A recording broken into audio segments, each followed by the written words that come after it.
Welcome back to some sick fantasy vibes. We're playing more Daggerfall as Ichabod, the main character from my new comic series Reaper, starting with book 1, funding right now on Indiegogo. Please do back the campaign and help make this a reality. That's my intro. To all the VOD squad. The VOD all squad. the VOD squad. Or I assume if you're joining in live, you've probably already backed the campaign. Thank you. or just me, because I don't see it. It's... Oh, there it is. Okay. Yeah. Yep, that was me talking. Okay.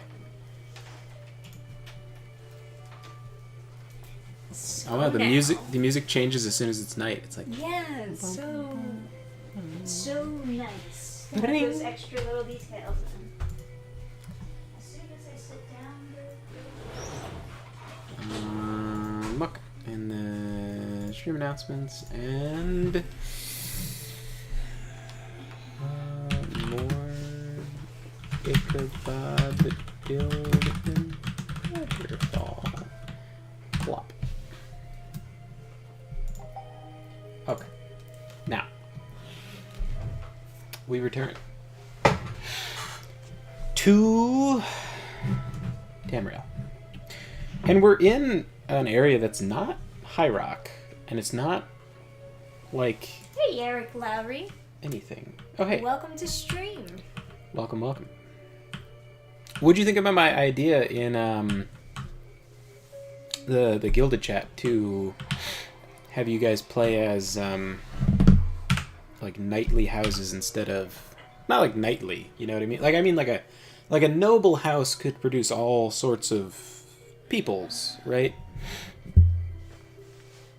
Such as a knight or a wizard, I suppose.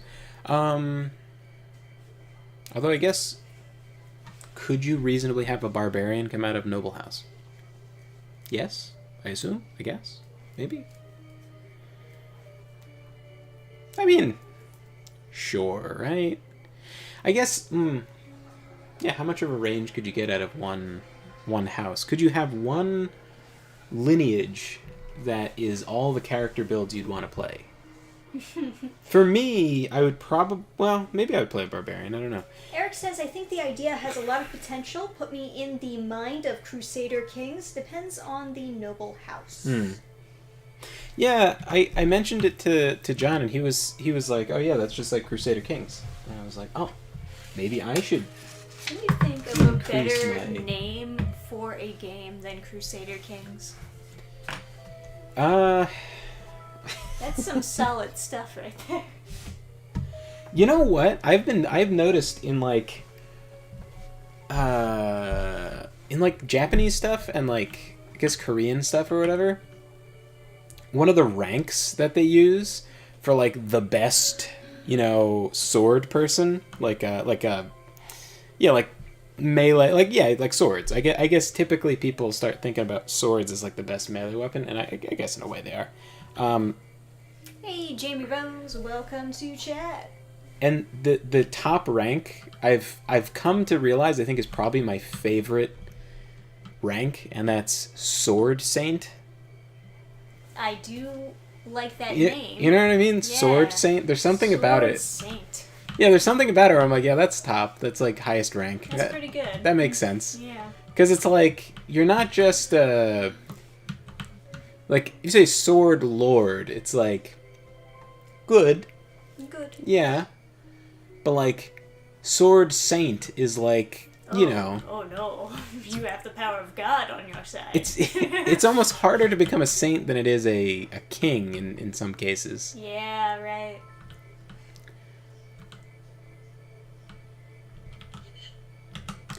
But, okay, so I believe... Do I have another note? I've already done your bullshit, right? Oh, Jamie Rose says Europa Universalis. Yeah. That's not a bad name. I have never played the game, and to be honest, I'm not even sure precisely how the game works, but I'm in. You know what I mean?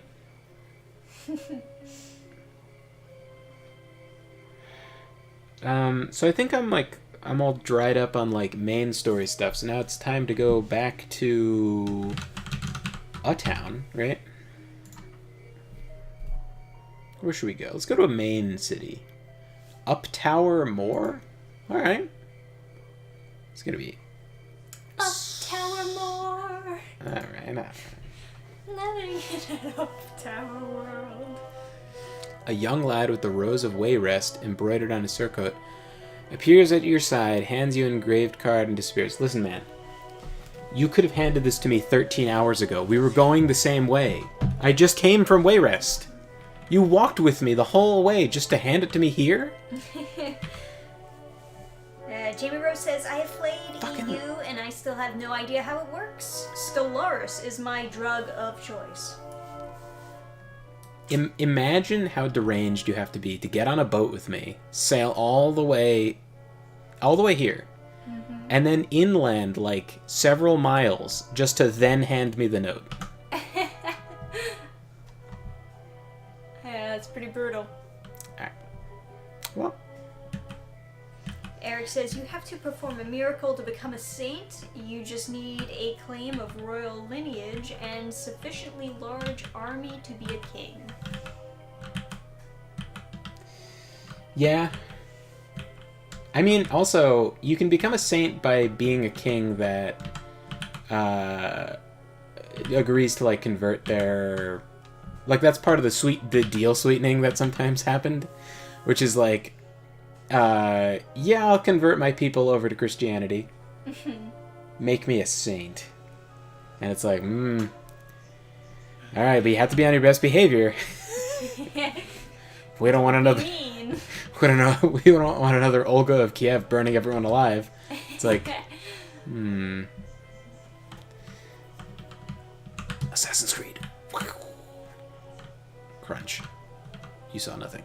Flat man. What are you, like, doing the Batman thing now?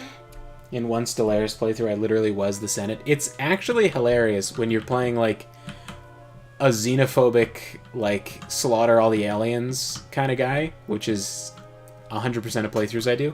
And then they vote against you, and then you go, no.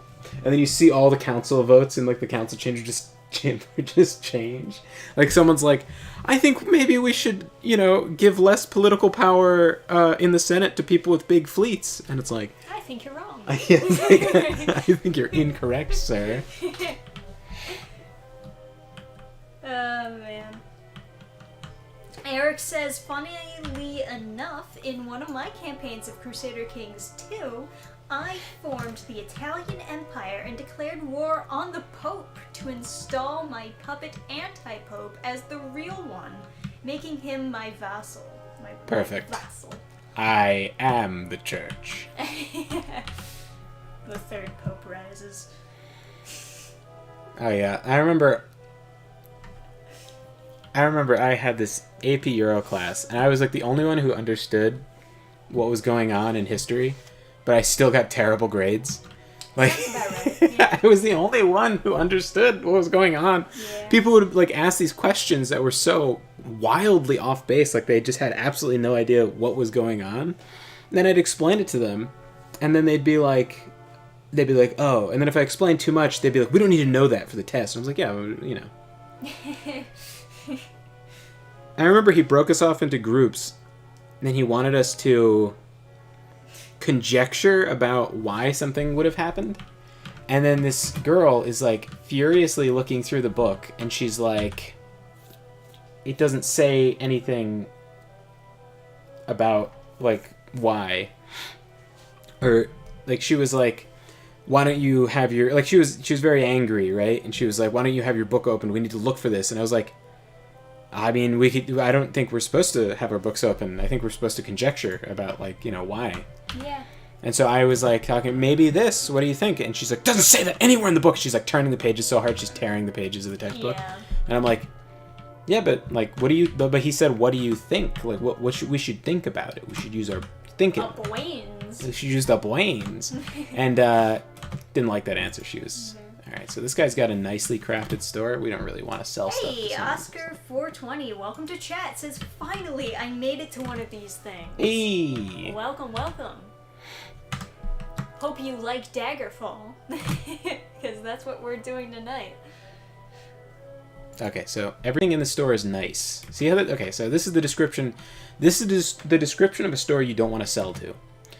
Incense and soft music soothes your nerves as you cross the threshold. Each item in this shop carefully mounted and displayed. Not the slightest defect can be detected on any item within. This man clearly has superior mercantile skill to... Ah, yes, like my Ichabod.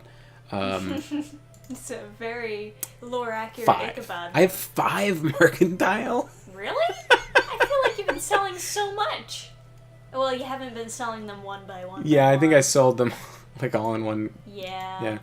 That's the thing. So this guy clearly has better mercantile skill than me. No chance am I getting a good deal at this guy, but what do you think? Is that an Ichabod looking shirt? It's a little bit flashy. Okay. Never mind. If it was like... What about... Is that what Ichabod looks like in the comic? No, I don't think so. Okay. Well, first of all, I'll put my clothes back on. I'm just imagining, like, Ichabod coming out of, like, the dressing room, like, what do you think? Brown shirt? Yeah, Eric Lowry says there's so much fun alternative history stuff you can do in Crusader Kings 2. Boy, would you like Sergeant Salamander's yeah, you should watch channel. Sergeant Salamander's channel. His last video was quite something. Yeah. Yeah, you should really... Okay, so I think this shop is tiny, so maybe this guy sucks at business. Let's go visit him. Yeah, I was thinking about collaborating with him, with John, on, like, a video. We're just not really sure what we would do. You should do a read-along. Yeah, his channel is alternative history stuff. And, you know, my channel is more based on comics, manga, anime. So we were thinking maybe a good in-between of that would be like some alternative history in anime, like maybe Jinro or Tanya the Evil or etc. etc. Yeah. The other alternative is of course doing some like crazy read-through of a webtoon or a manga or a manhwa, as there are a lot of those that are quite funny. I'm trying to decide where to jump in. I would actually recommend halfway through his most recent...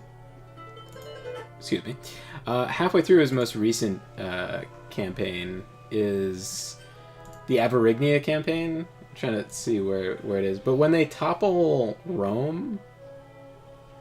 What was it called? It's... Yeah, you can always, like, link him. Oh, the fall... Yeah, well, or something. there we go. I mean, obviously the one that says the Fall of Rome. That'd be the one. Well, in the thumbnail it says the Fall of Rome, right? Yeah. Yeah. That one was... The actual video. So, probably... in this campaign, the apostles went east instead of west along the Silk Road, and so Christianity went to China. And then China becomes a big power with Christianity, and then they go to Rome really late in the game, and then they like colonize Rome, and then the country he's playing isn't that strong at the time, and then there's a big rebellion at that point, and then that get, I don't know, it got a little more interesting there, but anyway. Sturdy shelves cobbled together out of scrap lumber and hold the shop wares. Items are sound and functional, but little more than that. So this is like an okay place to sell. Obviously because it's a fucking hobo with a bowl sitting on a bucket. What do you sell? You the fairy? I am Donister Yamsley, and I need the services of a hunter of men. I am in love with Victara Yoming. Very similar last name. Alas, she refuses to marry unless I prove my worthiness by answering a riddle her mentor Mordard Gairwing left behind Catering. when he vanished. I need you to find him and find the answer to his riddle. I will pay you 317 gold pieces if you succeed. Catering. I accept. That's an interesting quest. The only person who might help you find Mordard Garewing is Victara Victara Yeoming. Is that not the person you're trying to marry? Or you, Yomsley? She can be found at Crossmont. Take these flowers. They are her favorites. Ah, must be, yeah. Okay. They may gain you some favor with her. Here is a letter with Mordard Garewing's riddle inscribed upon it. If you have not returned in 3 months, I will assume you have failed. That's a good assumption. Or that I just don't give a shit. If a woman asked me to find some rando answer a riddle before she would marry me, I would consider that a red flag. Yes, everyone, despite the fact that Ichabod is taking this quest, you should all be advised. This is dark fantasy. He sometimes makes bad decisions. Don't do this. Anyway, off to go find a really shitty shop to sell all of my stuff to. Up Tower more Incunabula. All right, that's the name of a trustworthy shop.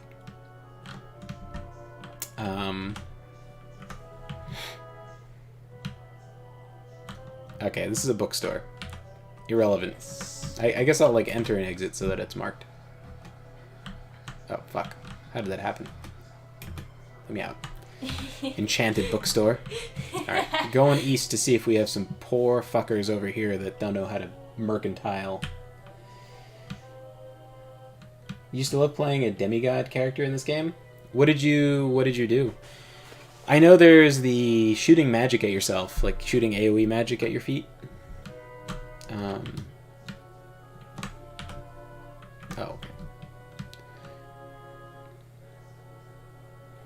Right now I'm doing a guy that can't cast magic but can stab people. Is this a bank? You look like a banker. All right. And this is a second bank across the street. Seems a bit aggressive. Thanks. Seems a bit aggressive. They're both the same bank. 2 branches of the same bank across the street. It's like that place where there's a Starbucks and across the street there's another Starbucks. Yeah.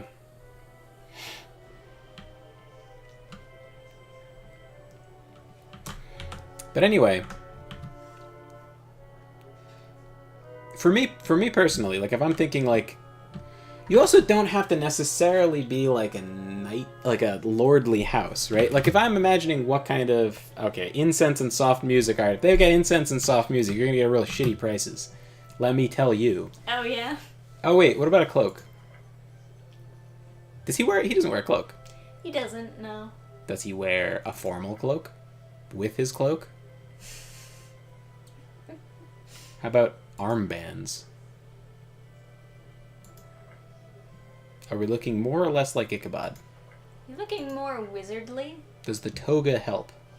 I would probably say no. Fancy armbands. I guess those are fancy. What are we thinking? Now we're Ichabod? Actually, you know, not gonna lie, the pants are... Pants are kind of Ichabod-y, yeah, I'll give it that. Let's grab some pants.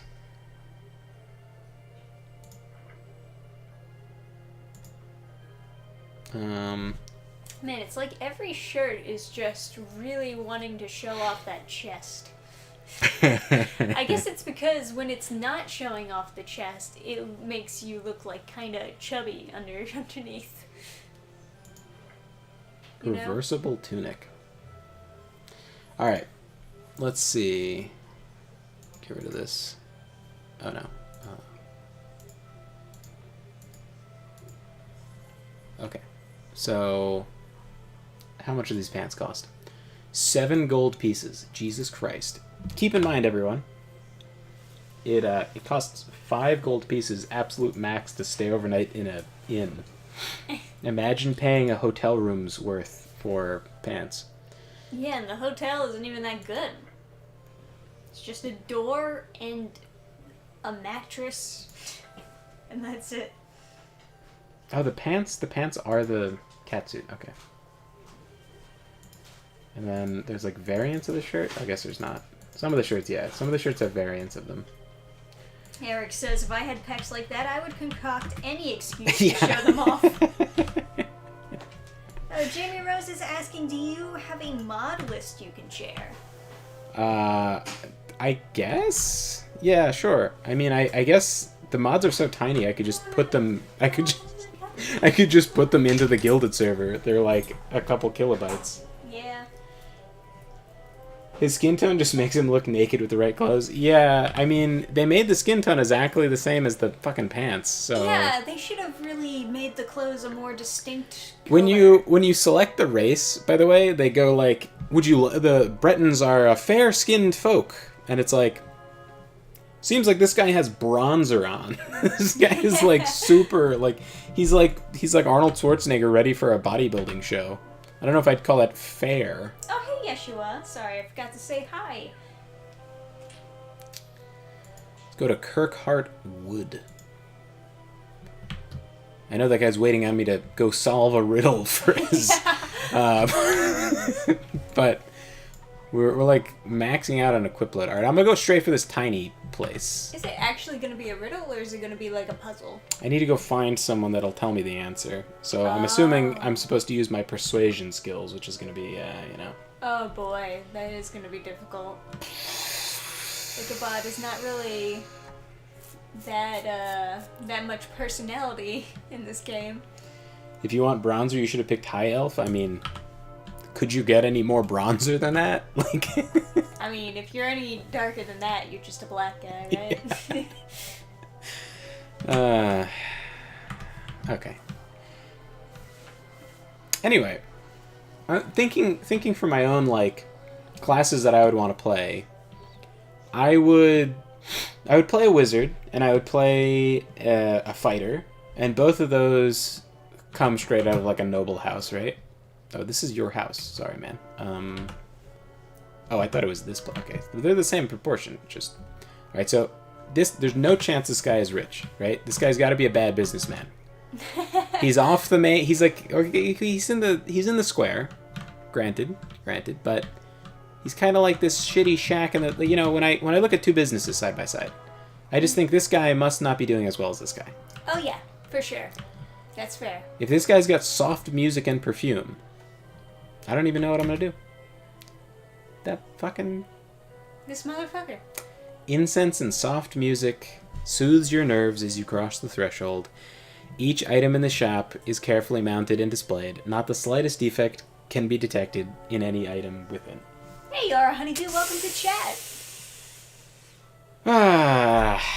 Yeah. Jamie Rose says, high elves are so broken in the base game because they're immune to paralysis. This version nerfed that, though. No, they're still... I mean, they're it doesn't matter. It really doesn't... just depends on how often you come across paralysis for that to really matter. You come across it enough for it to fuck you right in the ass. Okay. I would say it's the most important. So you want to be immune to it, right? Practical, straightforward manner. Everything is adequate construction. You're selling jewelry, you idiot. Why would it... Practical? Our Honeydew says, also, awesome video, Trisha. Shocked to how cookie they made Static in his own book. Yeah, you know, it surprised me. By the way, I should note, yeah, that is correct, that High Elf is the best race in this. Because you want to be immune to paralysis, and so that costs a bunch of points, so if you just pick that in the beginning, you're like... it's the best advantage. Also, like, Breton is good, and yeah. Yeah. But it kind of doesn't matter because you can just, like, I have everything I would ever want for this character. But it also assumes that I don't want to. Oh, better pants. Okay. Oh. Ooh. Looking more like Ichabod. He doesn't wear a cloak in the comic, but But cloaks are cool. I'll give him that. He is cool in the comic, so... I can give him a cloak in the second book, and then it'll make sense. Yeah. Alright. 6 gold pieces, so just a hotel room for this. By the way, guys, if you have any, like, suggestions on more comic read-throughs I can do, you can always, like, suggest some. Adam is always finding all these really funny manhwa that he wants me to read, and that would probably be a good thing to start doing, too. A new genre to go into, you know? Is this a kimono? What the fuck? Why is there so much weeb shit in this game? Although it does kind of look right, doesn't it? It's a little shiny.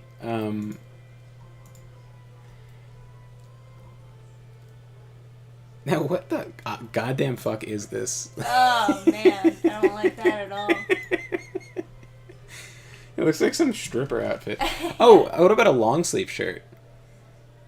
I'm liking that better than the sleeveless shirt. Yeah, I think you're right in thinking that's probably because the sleeveless shirt also has torn up sleeves and stuff. It looks like well, yeah, he's taking off a dead guy. Trying to do like the medieval style of the. Oh, maybe yeah. Yeah. So this is 2 nights of hotel room for this shirt. Jesus Christ. Damn. Fucking me. Alright, there's more stores to check. We gotta find a really bad merchant. We'll just remember where he is. What? Did I already go in here? Oh, I didn't. Practical, straightforward manner. What we want is a rat that crawls into a sack. That's the descriptor that means they suck.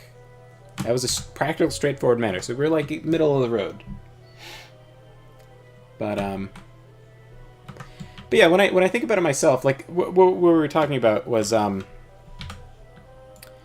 there is a feature in the tabletop RPG Myfarog, which lets you gain points for your heroic and honorable deeds.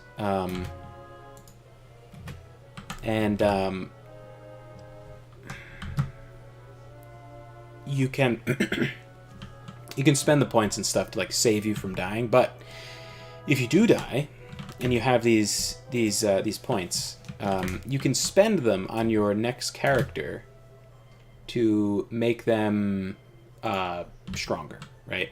Oh wait, repair kits. Can I repair my own stuff with repair kits? Oh, that would make sense. How much is he gonna fuck me for this? 144 gold. All right. All right. Well, that makes sense. Also. Might be nice to be able to repair my own dagger. Yeah. Does it specify what you can repair with it? Incense and soft music. Yeah, that's gonna be some real shit prices over here. I don't know. It probably doesn't work. It's probably like just make believe. Yeah. It's probably like literally for like role playing to pretend you can repair stuff. So anyway, when you make a new character, like say your character's son or something, you get to take those points and spend them on stuff. For example, feats. You can pick a number of feats almost equal to the number of heroic deeds that the first character had or committed, right?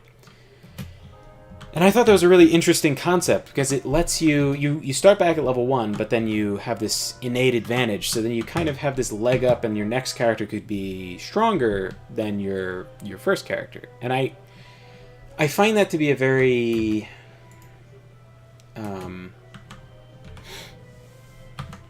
Oscar said the map to this game is gargantuanly huge, the size of England. I hear. Wow. Yep. Yeah, it's huge. I would say. It's pretty goddamn big. The space between cities is massive, too, and there's nothing out there. There's no, like... There are mods to add random encounters, but I did a bunch of auto-running between cities to try and experience the game the real way, like how I would play Oblivion or Skyrim. There's nothing out there. I don't know. Just random sexy lady statue.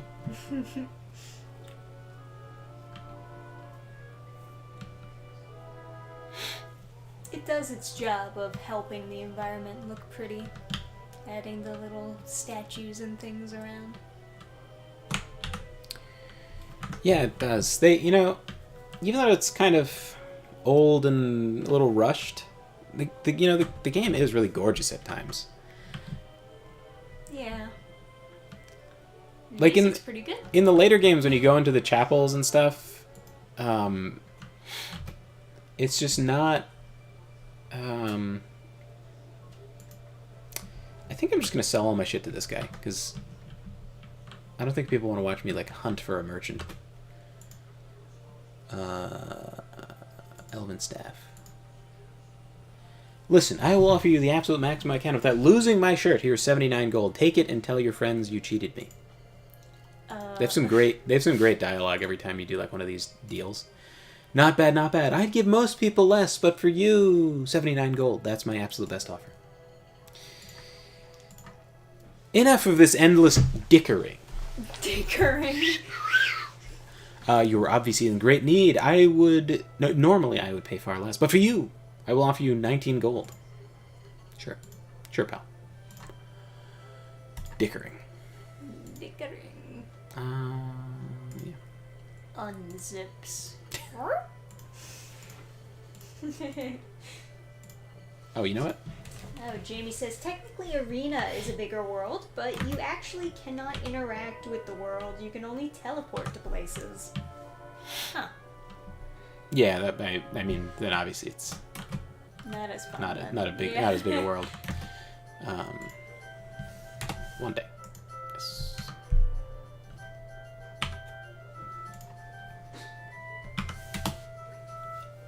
Yeah, Oscar says, means a lot to me in a game to have bigger maps. Just needs to be more up to date. Yeah, and it also needs to not be super duper randomized. Yeah, the randomizing is like honestly pretty trash. I would rather have a smaller map than have a very big randomizer. I don't mind the towns kind of being a little bit randomized, a little bit, just so you could have lots and lots of them feel a little bit unique. If you had like set rules so that like it has one of each shop. Or... I'm sure they do, right? And I'm sure they set the chances of there being a like one of each shop very high. So I'm sure it's like somebody's like trying to make it all work out, right? But you know, a lot of the dungeons with their like random shit is kind of trash. And some of the towns are kind of... Oh, Iron Broadsword. I didn't know how that missed my... Escaped my notice. Alright. What do I have that I don't want to sell in here? I don't want to sell my Elven Daggers, because I think if something happens, I'm going to need those. What about the flails? I mean, I want to sell those, right? I'm just thinking if I could just select everything on my list. Mm. Of course, that doesn't grow my mercantile skill.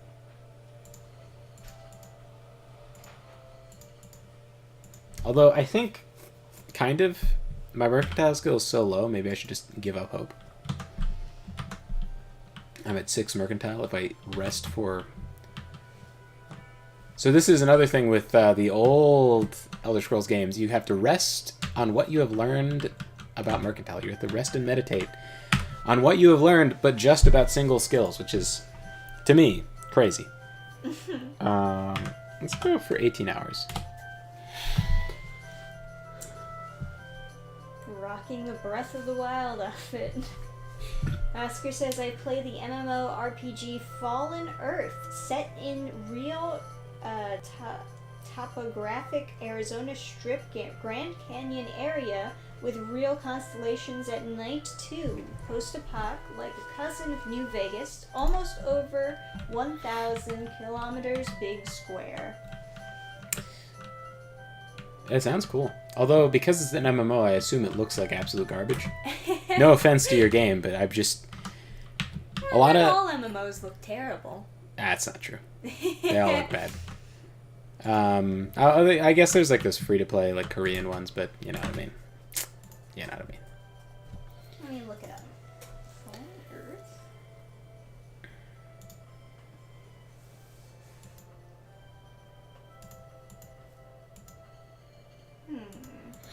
I mean, most people that play those kinds of games, they're like, they're there for the numbers.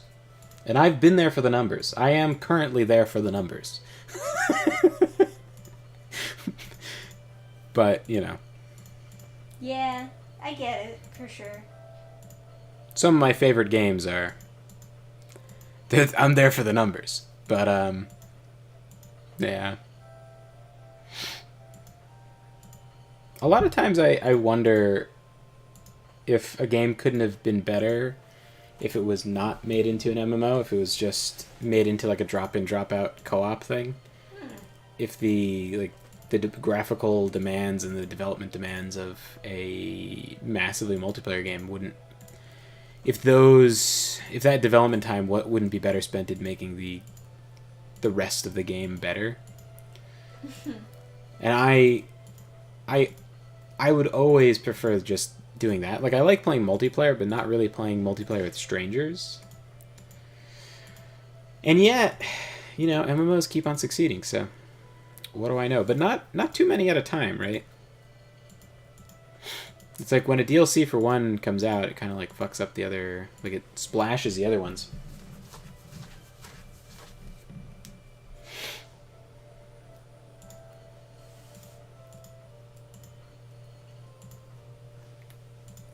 Yeah, I don't know. I don't really play many MMOs. I don't really find them that engaging for a very long time. I lose interest very quickly. You also have to put in a lot of time into them too. Yeah, I'm not a grindy type of person. Steel katana. It's so wonky that there's katanas. It's so wonky. They have so much Asian shit, and yet, like, the Akaviri are, like, not even alive. Like, they haven't existed in Tamriel forever. It's just, like, weebs working on the game are like, oh, yes, a daikatana. It's like, yeah, no, dude, that's bizarre. Alright.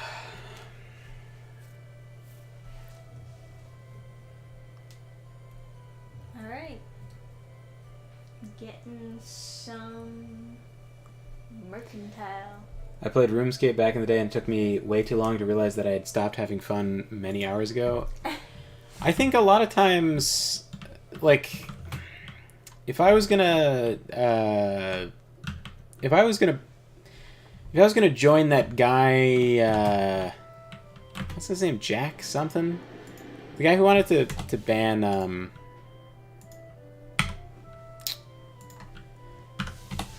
he wanted to ban Grand Theft Auto. He's probably correct. Like, now that I look back at it, it's like, yeah, maybe it wasn't like, yeah, of the greatest benefit. When I was a kid, and I remember like my brother having Grand Theft Auto on like the PlayStation, I remember not knowing that it even had a story, because all we'd ever do is just like drive around and hit stuff. Yeah. And that was it. I didn't know what the like plot of the game was or anything, or I didn't know that it was like incredibly inappropriate for kids to be playing it. Yeah. I just thought cargo crash.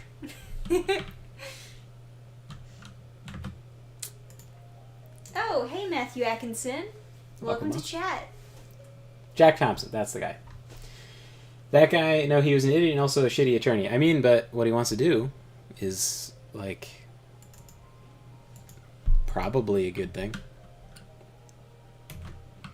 Me? I don't know.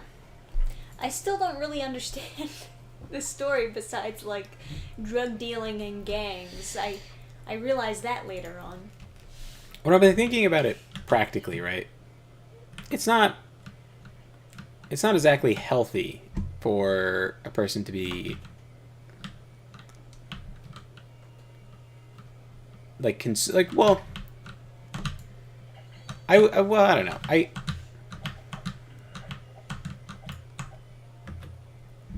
That guy's whole thing kind of extended beyond just Grand Theft Auto.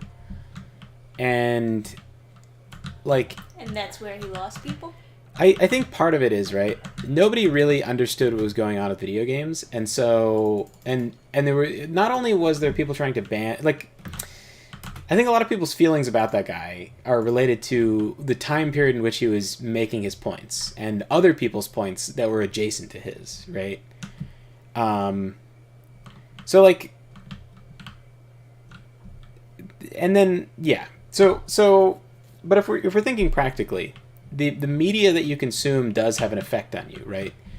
Like, it's good to have a diet of media that would be beneficial to you. Like, when people consume an endless stream of, like, something with, like, the messaging of Avatar, like the sci-fi movie Avatar, where it's like, human bad, everything that is not human good, right? Yeah. You end up... The human god is wrong. The alien god is the right god. If you... I mean, yeah, so like if you consume enough of that, I would imagine that you would eventually start feeling like you're bad, because you're human, right? Guaranteed you're human. And so if you consume enough of that sort of media, you'll eventually turn into a bug poster. Maybe. I mean, I think you have to be predisposed to be a bug poster. If you don't know, a bug poster is someone who is now, ever since Helldivers 2 came out, they're complaining about people who enjoyed Starship Troopers and want to kill aliens because they identify more with a cockroach than a human. And this may be a controversial opinion, but I think if you identify with the bugs more than the humans, perhaps you should be incinerated by a Space Marine's flamethrower. But anyway, I think, like, Jack Thompson, he also, I remember he made a lot of, like, false claims about the game. He's like, you can kill a stripper with a chainsaw. And it's like, you can't, right? There's no chainsaw in, like, the game that he's talking about. But you can kill a stripper, and you can kick her on the ground until more money comes out. So it's like... yeah. I mean, he is incorrect, but... His general point, like... is also... The idea that violence is bad is also not... Not true. It's not true, but... You're not really... It's not like you're... It's not like there's, like... If it was... Okay, let's say the game was exactly as violent, but instead of driving around in a car, you fly around to Superman, and a woman calls for help, and you zoom down to the street, and you beat the shit out of these criminals. And then then she says, "Oh, thanks, Superman," and then you're like, "Just another day in Metropolis," and you fly away, right? Sure. You're doing the right thing, and I think... You're using violence to do something good. Mm-hmm. Yeah. And I think, like, a lot of boomers sort of were very, very on the train of, like, violence is never the answer. And it's like, yes, it is. There's a lot of situations when violence is the answer. Especially when violence is involved. Right? Like...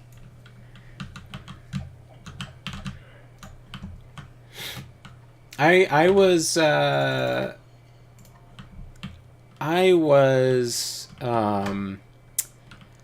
involved in an altercation, although I was not, like, the progenitor of the altercation. Where did I get hired? Oh, Kirkhart Wood. Sure. Kirkhart Wood.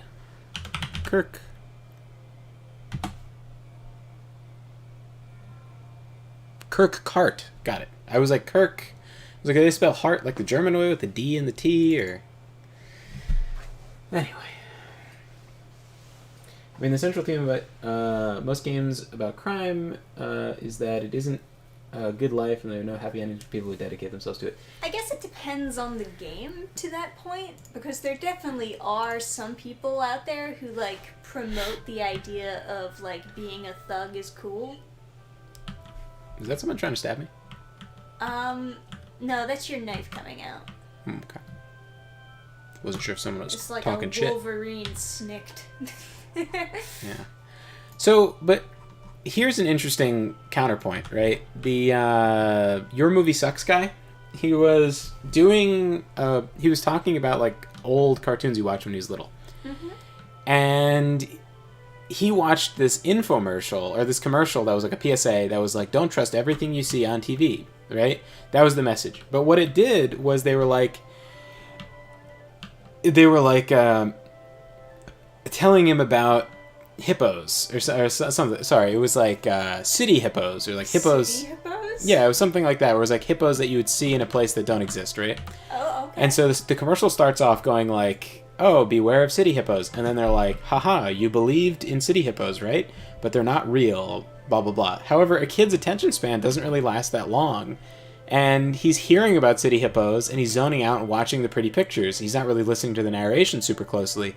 And it's a very monotone narration. Like, I wasn't even, like, so I saw the whole commercial outright in his thing talking about it.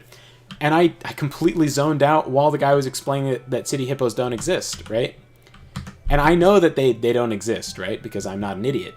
But a kid would very easily be convinced that city hippos do exist, and that's what the Your Movie Sucks guy described happening to him. He was like, what time is it that they're closed? Oh, okay, so it's going to open soon, so I'll just loiter outside. So if you take that same concept, you apply it to Grand Theft Auto, meh. You know, like, I do like the idea of, like, I mean, it's... You can utilize a story any way you want. Whether or not it's appropriate for kids probably depends on the story. But, I don't even know really how my brother got his hands on that game, because I'm pretty sure it was rated for adults when it came out, wasn't it? It should have been. But then again, I guess some parents were just kind of under the impression that, like, all video games were for kids. Like games that involve moral dimensions like RPGs, where the world and combat means more and has consequences. Yeah. Where does that logic end, though? Are we going to ban all objectionable content everywhere? No, right? But, like, let's think about, like, the common experience for someone picking up that game. So if you think about, like, a game like Skyrim, the common experience is going to vary wildly, right? Because there's so much you can do in so many areas, and, like, the terrain and stuff is going to change, right? But if you look at Galaga, the game experience is extremely predictable because it's the same first level every time you have to start back at the first level. There's no, like, progress locking. And I do appreciate the point where it's like, how do you judge whether a video game is appropriate or not? But with Grand Theft Auto, the common gameplay experience is running around and shooting people randomly, because it's very hard to figure out where to go and do stuff when someone just hands you the controller. Like, there's no obvious non-violent thing to do in the city other than steal a car and drive it around. Which is still kind of violent. Especially, if you pull the person out and, like, punch them or something. Yeah. So that's probably how you should be rating games, not like the existence of alcohol, right? Like, sometimes on a game it'll be like alcohol and sexual themes, and it's like, it's super vague. It doesn't really give you any real descriptor. And then, like, yeah, like the whole banning of violence for violence sake, it's not. Yeah, and also there's, like, the narrative position of the game, and then whether or not the narrative position gets across. Like with the hippo example, the actual message never came across. So it's like, Right. No, Galaga and Skyrim are not really comparable experiences. That's what I said. I feel like we're talking over chat a little bit. Galaga and Skyrim, that's exactly my point. Is like, if you look at the common gameplay experience of Skyrim, you can't really predict what a common gameplay experience is going to be, specifically because the game is designed to be open-ended. But a game that resets back to level 1, that always has the same level 1, you're 100% sure what their first experience is going to be. I'm pretty confident I know what the experience is going to be playing Grand Theft Auto. That's going to be committing random violence on pedestrians. That's anytime I've seen someone play Grand Theft Auto, it's like stealing random cars, or actually the heists. A lot of people are driving to a heist or something. I think in the newer games they try to make them more woke too. So, like, now it's okay because you're social justice warriors, like, committing crimes. Yeah. And that's obviously not good either. Yeah. But I think the general point that it's not super healthy to be chainsawing prostitutes in the middle of the street is true. Like it is facts. But Hey, love to draw. Welcome to chat. hey, love to draw. You came at an odd time, but hey. And like, to be honest, kids probably shouldn't be playing like Grand Theft Auto or like Call of Duty or whatever. Yeah. Even Yeah. maybe Yeah, like okay. my buddy's kid has like a lot of attention problems. Like he's like real ADD, and playing Call of Duty does not do him any good. But painting Warhammer miniatures does. Like it helps his focus, and like talking to the kid. Well, I talked to the kid once, and then talked to him like 2 months later, after he had gotten started on like doing Warhammer miniatures and stuff. There was a huge difference. The kid was much more able to talk. Like he would previously get caught up in his own head while talking, and then lose his train of thought and like zone out instead of finishing his sentence. And he was able to complete 2 or 3 sentences before he'd do that. Like is such a difference. And I would bet you if he was playing like that's the other thing. He got him started on Age of Empires and painting Warhammer miniatures, and the kid's focus improved massively. Now this isn't like really like exactly like a violence thing, but imagine imagine how fucking smart a kid would be if his favorite game was Factorio.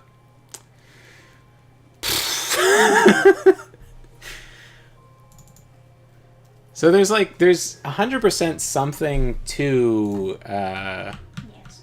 I would certainly want to promote more games that do have a healthy effect on your brain as opposed to Jerry Springer type stuff. But yeah. I wouldn't ban Grand Theft Auto, but I would want to like not have my kids play it in the same way that we had access to it, because it's not appropriate. The first time I heard about Grand Theft Auto was this black girl at the camp I was going to talking about how you can have sex with a girl on one of the missions. You can go and have sex with someone. And she was telling everyone about that, and it was like it's just odd, right? It's like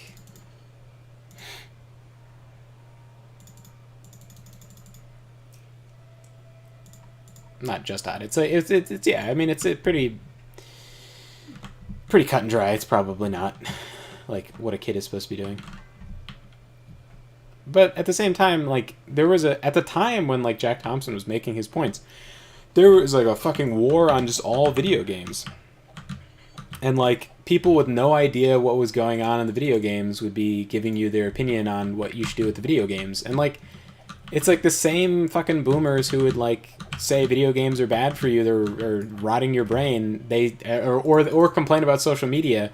Now they're like glued to their phones. Like yeah, right. My mom, oh my god, she never puts down her phone. She uses it for everything. Like I'm like talking to my parents. We were having this like, it was, suffice it to say, a serious conversation. And then like an Instagram video starts playing, and I was like, Are you watching Instagram right now? And then he's like, oh yeah, it's like Jimmy Kimmel something, and it's like, are you out of your fucking mind? Give me your phone right now. And he's like, oh no, it stopped. I closed, and I was like, no, give it to me. And I had to take away my dad's phone. It was like, you're out of your fucking mind on your phone right now? But he's like he's scrolling through Instagram randomly, just mindlessly, and his whole brain is like fried, right? He's just like, he can't even like respond to me in a totally coherent manner because he's there's something on his phone he's looking at, and it's just like the effect of that, So anyway, yeah. The people complaining about video games totally unqualified to complain about video games, but I would say that there's 100% like as I've kind of gotten more understanding over like the different effects different parts of like my mental diet have on me, the more I can kind of see sort of some merit in in like some of the arguments that were made about video games. But it's like Cryohazard, welcome to chat. Says, remember the good old days when games were just furry creatures jumping on platforms. Banjo-Kazooie, my boy. I was thinking Sonic, but you know me and my tisms. This is the responsibility of the parents, not the government. Yeah. Yeah, ultimately, yes. Part of the reason why I do like these read-throughs of webtoons and DCYA is because a lot of parents out there don't really, like, they assume that the companies know what's best for their kids. And because it says YA, it must be suitable. And that's not really true. And then there's... So that's why I like to do these videos, actually going through the content that's in the books, that's on the website, so that people know about it, you know, raise awareness about it, that it's not all okay, that you should have an active role in your child's life, you know? Yeah, you're not an overbearing parent if you don't want your kid to be... You at least look at what your kid is reading. Yeah.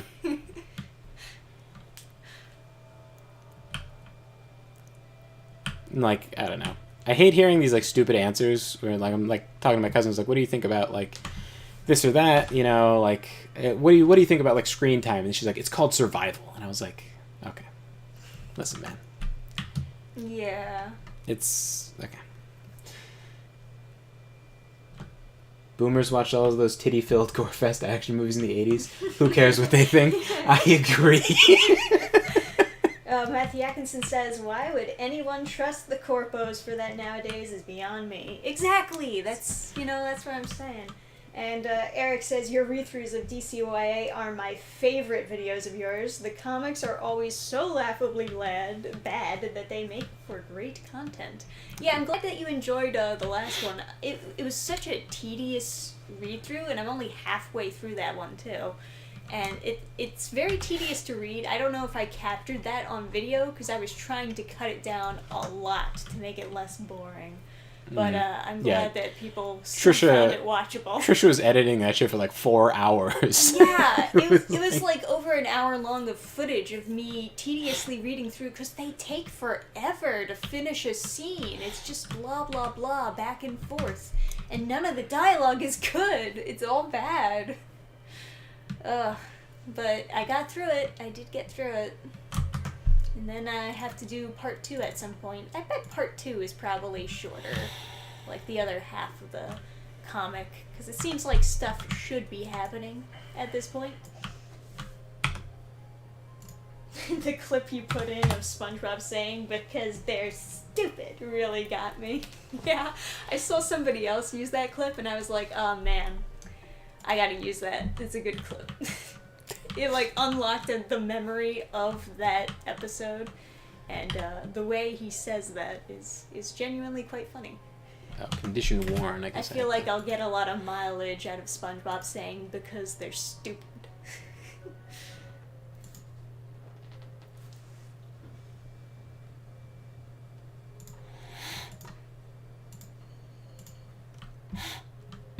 Oh, well, thank you. Love to draw. That's very sweet of you.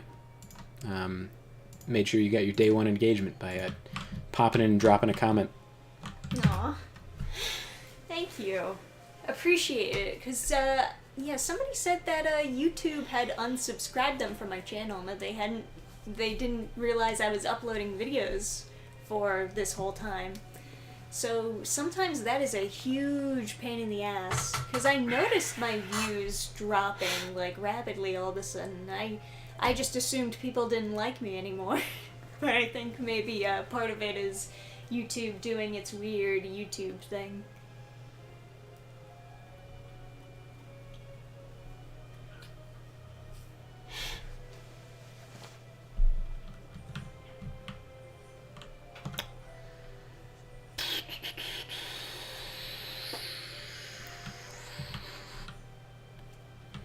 Anyway, are we...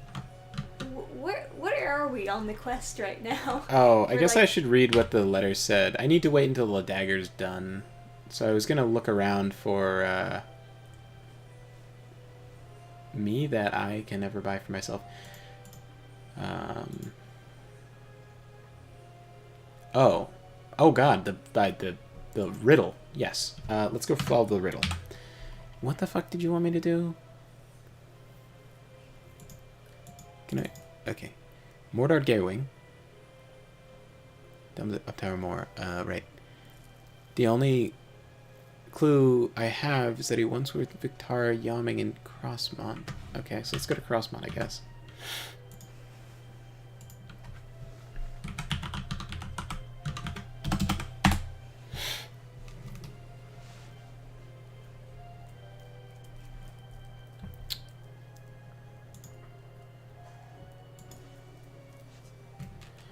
But yeah,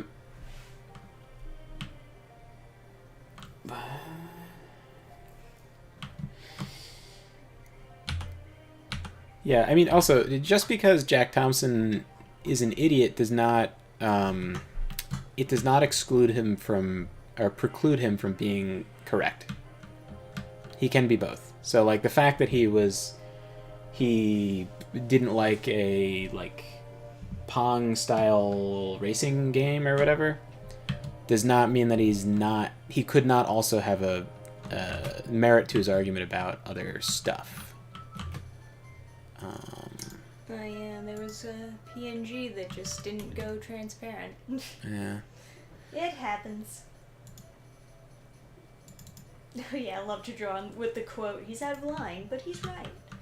I don't know much about the guy, so I don't really know the details of what he said, but I can tell you that I don't really like Grand Theft Auto. It's not something that I would really defend, but, you know, I understand why other people like it. West of where we're standing? Come on, mark it on my map, mark it on my map, mark it on my map. Mark it on my map.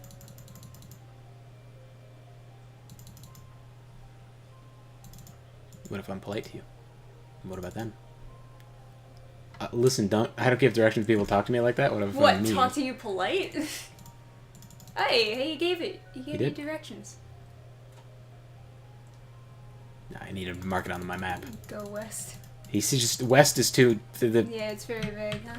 Just keep going west. We'll give it a shot. Well, you can be rest assured and know that he said mostly stuff that was incorrect, right? The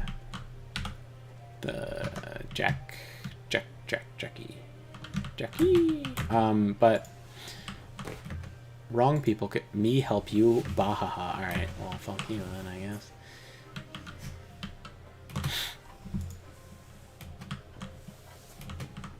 Okay. People. I don't have the first clue. Okay, fine. It's probably telling the truth.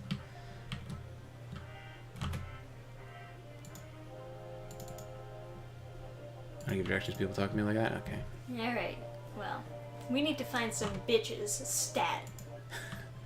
We need to nag them to give us directions.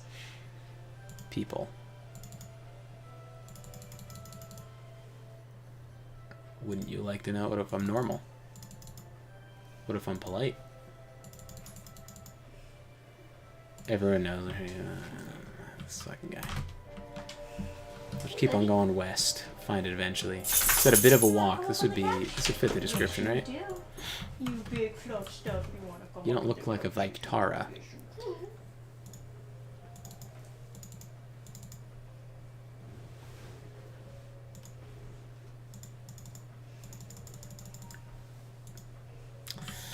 Alright. No dice.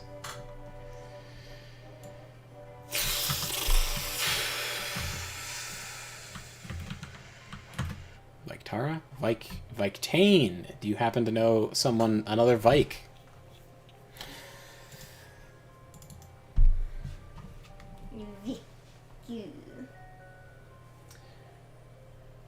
What the fuck is going on? Aliens won't differentiate between old and young. Jen's pretty sure all humans are culpable in the Earth mess. All life and humans are overwhelmingly below this planet. Okay, listen. Stop being a cuck. It's fine. Humans are great. If, Kill all the bugs.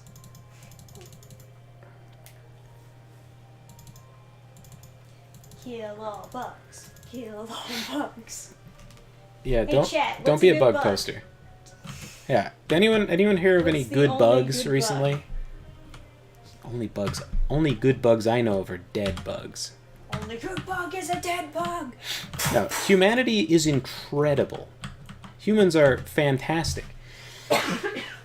We're, in fact, the greatest species that has ever existed. And for all we know, does exist. Because as far as we can tell, there's no aliens out there. And we can see pretty far into space. Be proud of being a human. I'm doing my part. Yeah. Even if I was incorrect, it is a worthless approach to hate yourself and hate humans. It has no worth to you. You will gain no benefit from it. However, if you decide to be proud of being human, even if it is incorrect, even if you think you're correct, that humans are like bad and stuff, and that you should be like, okay, but there's two people in here. Well, I thought one of you were gonna be fucking Victara Yams. Victara. It's west of here, you fucking. Just keep going west. That's what everyone is saying. Maybe this one down here is a big one.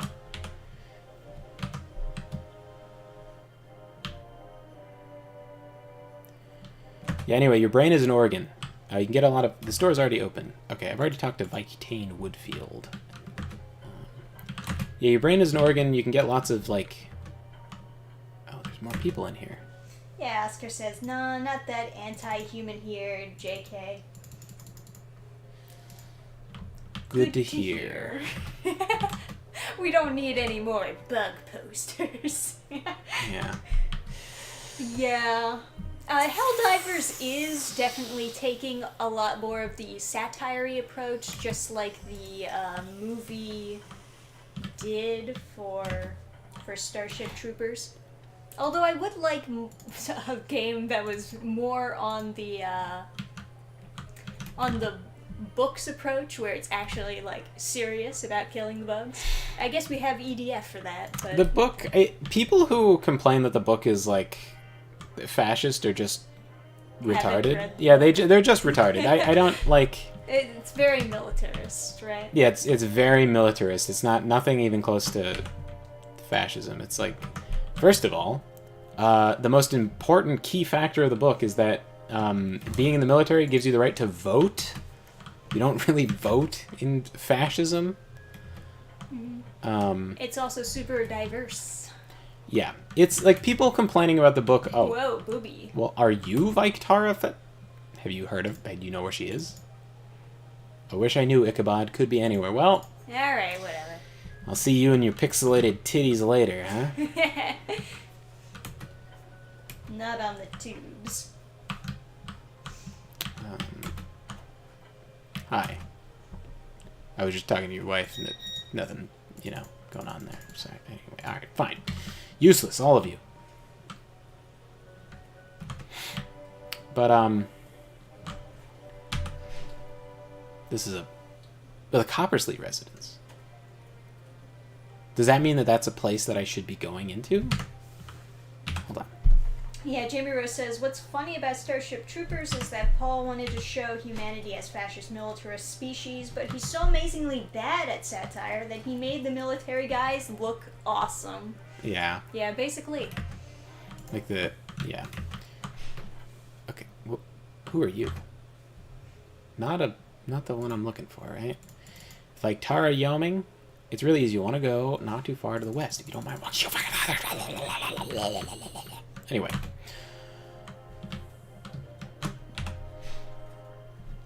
Which one is the Coppersley residence? If I zoom in, does it... No, the text stays the same. Eric Lowry says, I always like to trot out the quote from Mussolini about fascism. Fascism should more accurately be called corporatism, since it is the union of state and corporate power. That's current year woke politics. Yeah. It does seem like it, huh? Oh shit.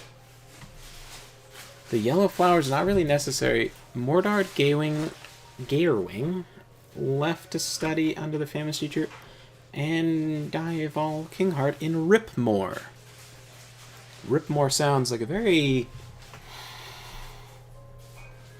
suspicious place. If you give him this book, he may look upon you favorably. Thank you. Okay. Random generating, throwing random people in random houses. Ugh. Okay. Yes. Take me to Ripmore.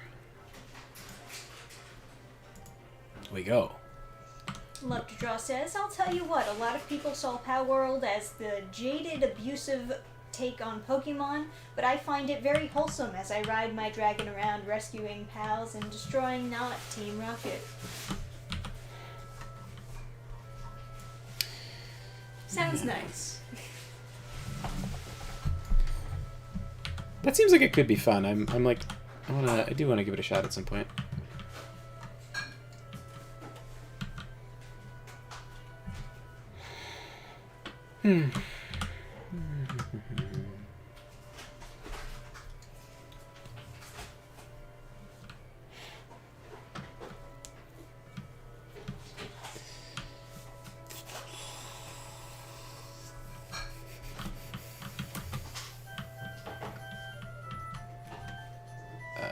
Talk.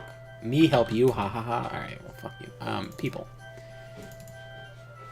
I'm new to Ripmore too. Alright. You.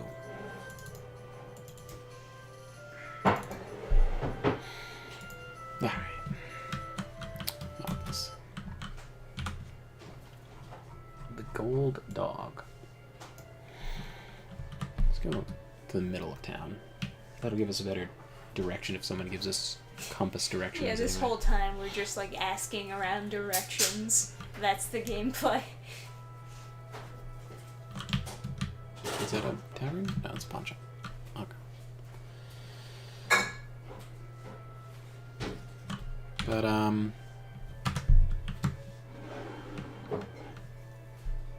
anyways.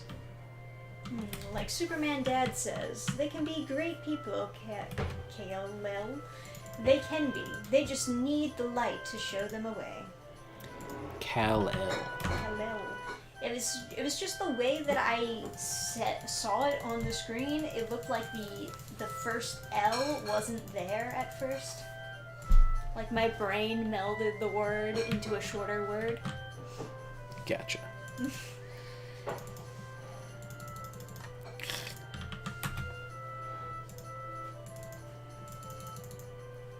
Jamie says certain people react different to different tones of speech. Also, your reputation with merchants might be why people in inns are giving you the cold shoulder. I guess no, I mean, the reason is because my personality is 10, right? So some people will just be nice anyway. But, you know. Excuse me, madam. Your black bounding box is looking particularly rectangular this evening. Yes. Yes. But yeah. Oh,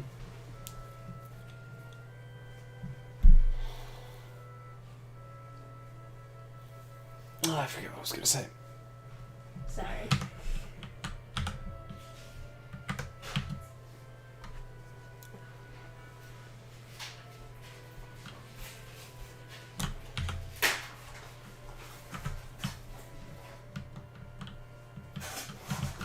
What is this the sign for?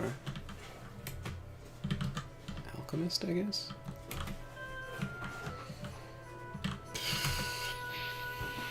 People? Gotta be around here somewhere. Thanks.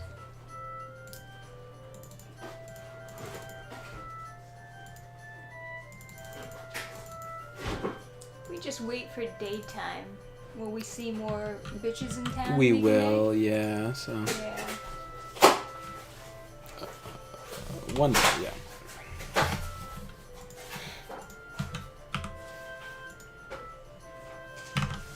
Or a honeydew saying, oh, speaking of Superman, any hype for the reboot? Didn't even know there was gonna be a reboot.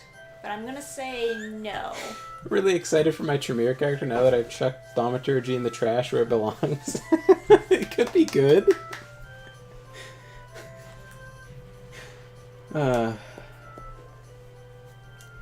There's rituals at least that are good. I wouldn't make you lose permanent like willpower points by like casting spells.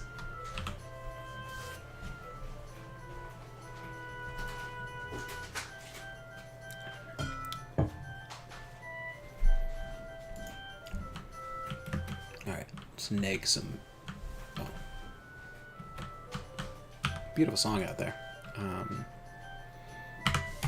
little bit later in the day.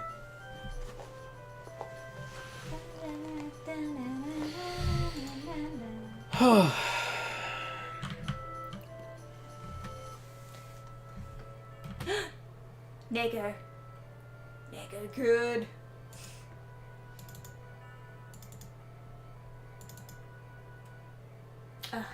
Wish I knew. No. But negging did work. It did work, yeah. Yeah.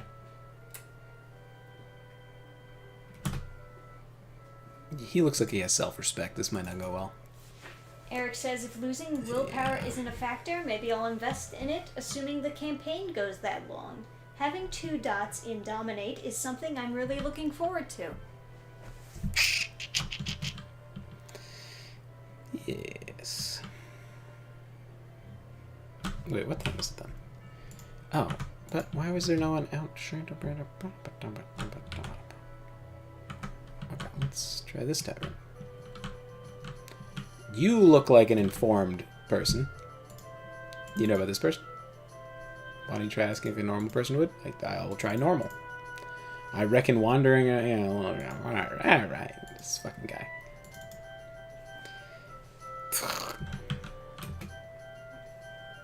Alright, she's a woman. We should neg her. Doesn't know. What about you? You look like you could be the NPC yourself. No. Almost. First half of the last name.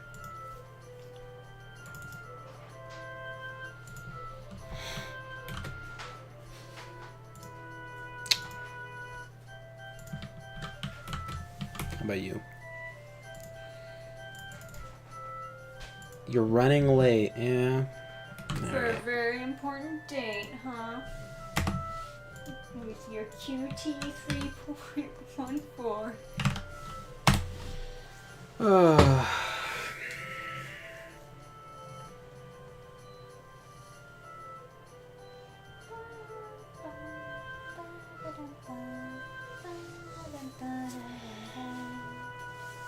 Ugh.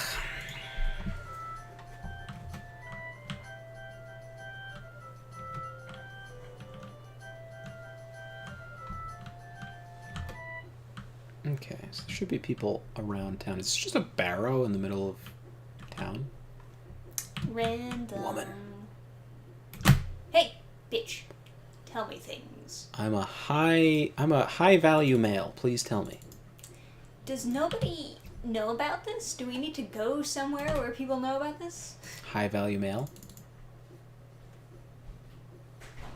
I don't think I want to tell you. What if I'm polite? What do like the pickup artist guys say is like being nice to a girl, or do they not do that? They don't do that. Yeah, no. is that not a thing? Freaking Breton. Okay, hold on. I'll neg you. Of course. Okay, well. What a piece of shit. Well, I wouldn't tell like you. Let's find whammons. Hey, baby. None of these women know.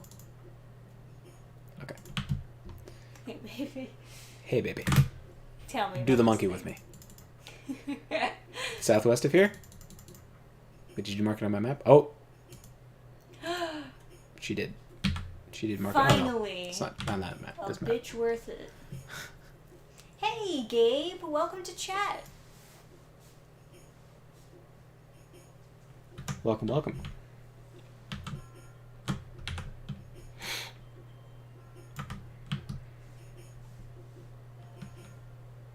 Man. I was like scrolling through mines today, and oh, I wonder. Functional. What about you? Poor? Incense. Anyone who has incense in their shop is price is way out of my league. Yeah, scrolling through mines, and there was like a Reddit post of like I mean, I don't know. Like, it was just basically like some bitch getting BTFO'd. Like, just her life was going terrible, and she wanted like sympathy from like Reddit people, and I assume that they gave her sympathy, but like her whole story was like I was just reminded of this because Trisha said like the same thing that one of those like MGTOW guys commented, but it was like practical, straightforward. You know, it's gonna be a real expensive store. Was that a dwarven wakizashi? Oi. Okay, no. Not doing any weeb shit over here. I also can't remember if wakizashi is small or not, so. What were you saying before? Oh, yeah, so her story was that she, like, left her boyfriend to hook up with some coworker, and then she was like, I can't believe the coworker ghosted me after that. I was like, yeah, you got played. Yeah, you got played. But yeah, I mean I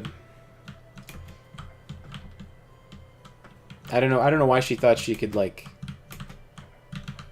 just trade, like that wasn't gonna switch your partners.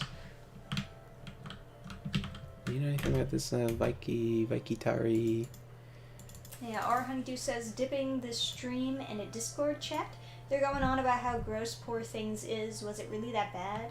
I haven't seen it. Yes. I someone typed out the whole plot synopsis. Don't watch it. That sounds terrible. I know that Your Movie Sucks said it was his favorite movie of the year because of how like artsy it was.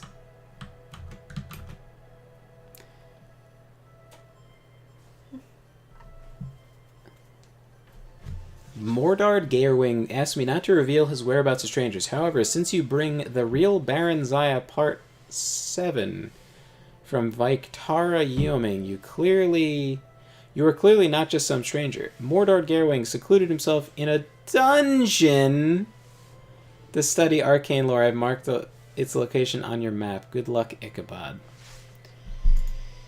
Alright. This is gonna be a total shit show.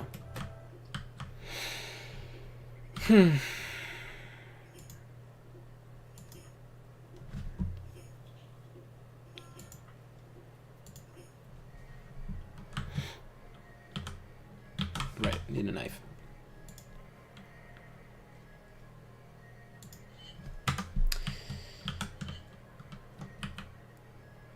Boing, boing, boing, boing.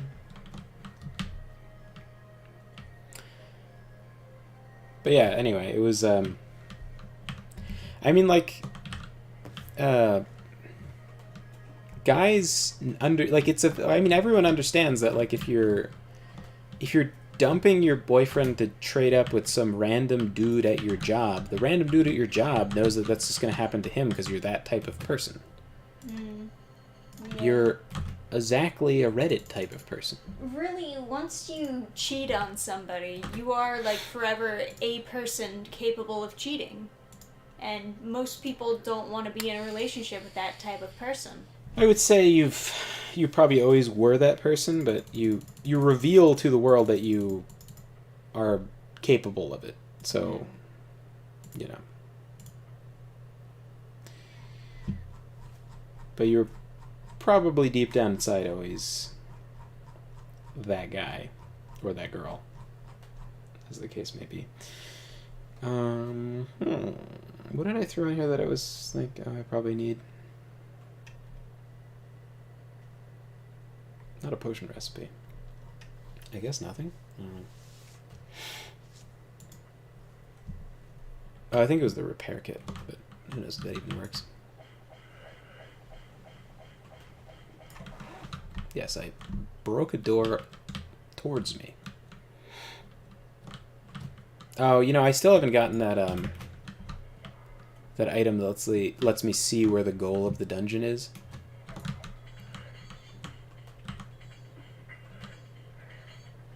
I don't know if I want to fuck around with this dungeon for like endless hours. I've already... It's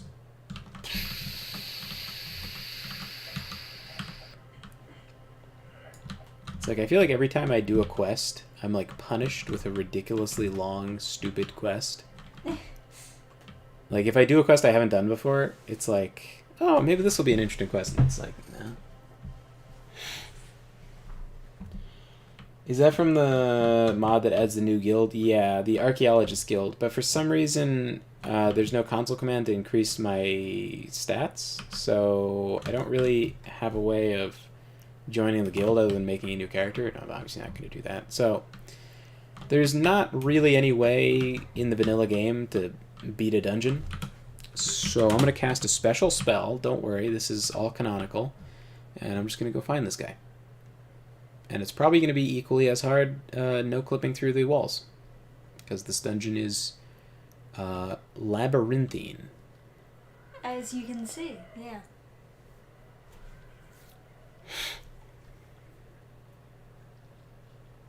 Is that him?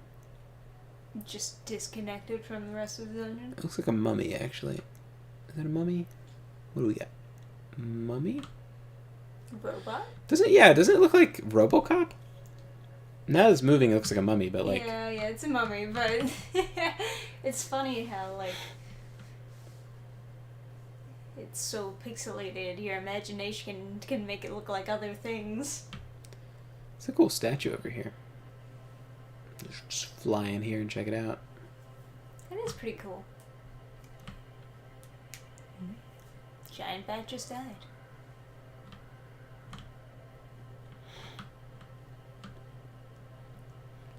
Yeah, every one of these dungeons seems to take, like... Oh, God. What's going on over here?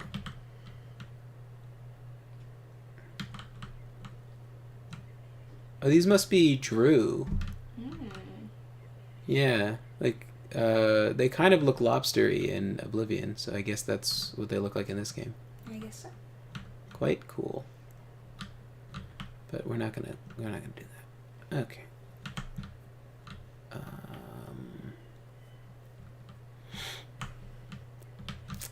Yeah. Yeah, these random generated dungeons are a good thing to look at when you want to emphasize the importance of level design. Yeah, like this whole structure is just generated and doesn't connect to anything. If there's no safeguard to prevent those from generating, then how do you guarantee that the quest goal is going to be in the dungeon? The first time I cracked and finally like started no clipping, the answer to the dungeon was in between two sections. If I swam down and then turned right instead of going straight, there was one tiny room with just enough land for the thing to stand on, for the werewolf to stand on. It was like the tiniest little, like, it was like an Easter egg, but it was like what you were actually supposed to find for the quest. It was just, you know.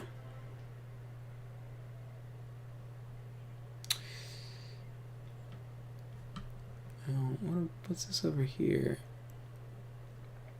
Oh, this is a raft inside of the house that's underwater here? Okay. Sure.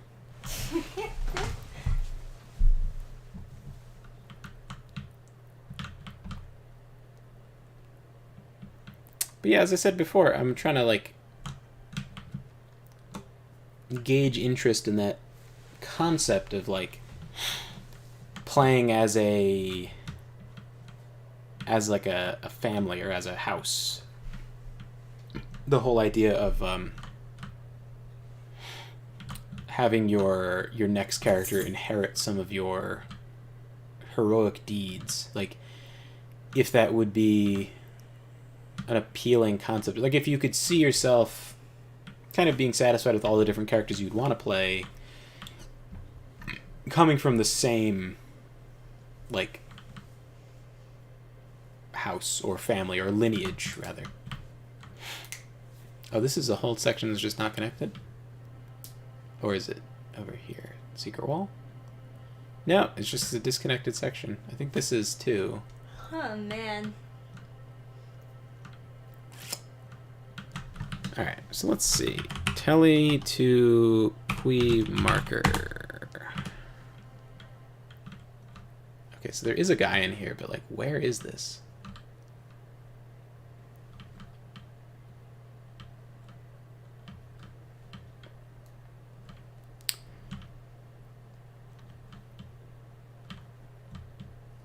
Yeah, I don't know. Alright. Asking for directions. I hate being bothered. If the only way to get you to leave me alone is to give you the answer to that stupid riddle, then here, take it. Now get out of here before I summon a fire Daedra to show you the way. Ooh. Hey, Sketchy Drawer. Welcome to the chat. Hey, hey.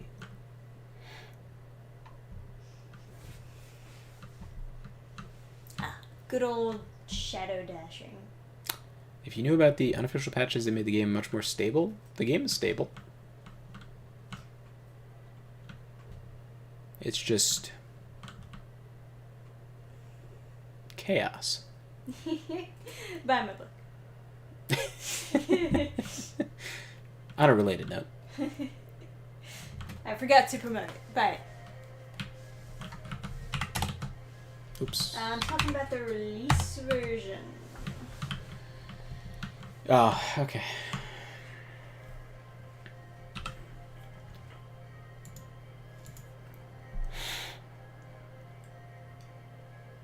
There were a shitload of bugs on release. Huh.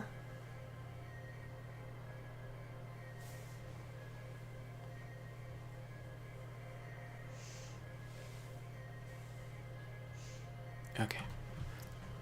Up tower more.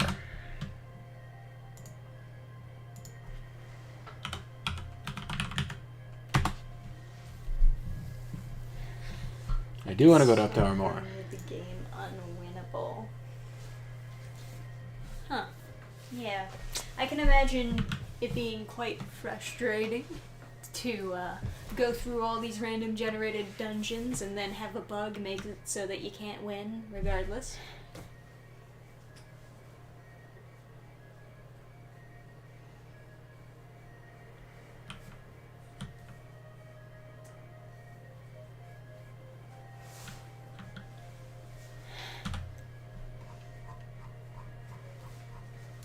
Okay, and then I think...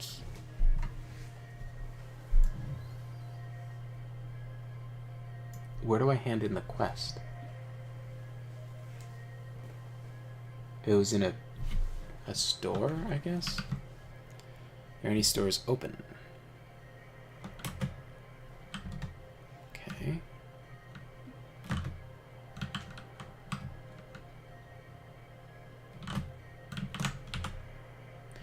Oh, they should let me into the store even if it's after the hours, right? Because I'm doing a quest for them, right? It's like... Kind of wonder how'd this get a sequel after this? I mean, there's definitely a lot to expand on. I If mean, you have better technology.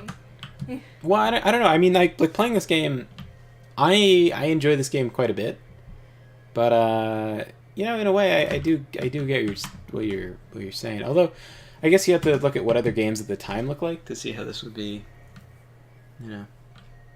Yeah, I don't know how Morrowind is after this, like how much it improved. I know some people claim that Morrowind is like the best out of all of the... Oh, dude, it's like a Elder religion. Scrolls. Yeah, right.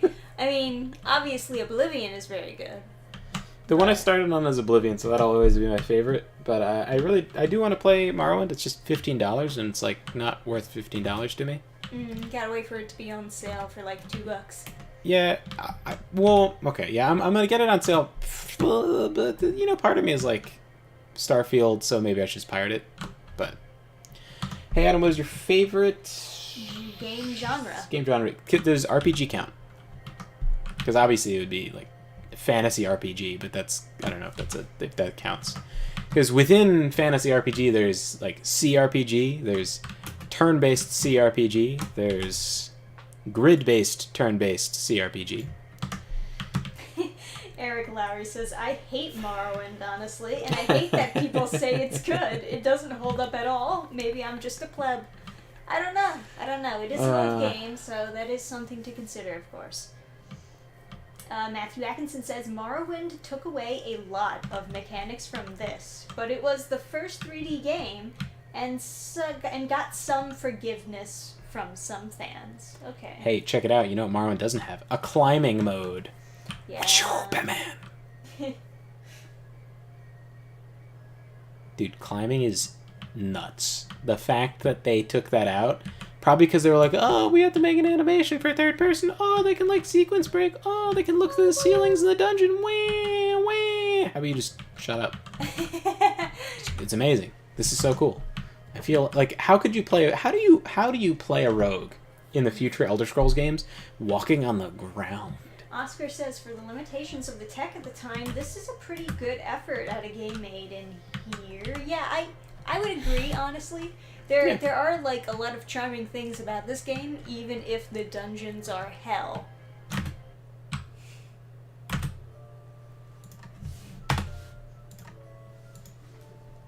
Okay.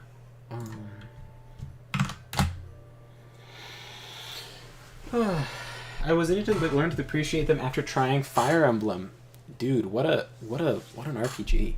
It's such a like unique genre of like turn-based strategy grid thingy. Like it's such a. There's not a lot like it. There's another one though that like looks just like Fire Emblem, but it's like tanks and stuff. There's a couple of those.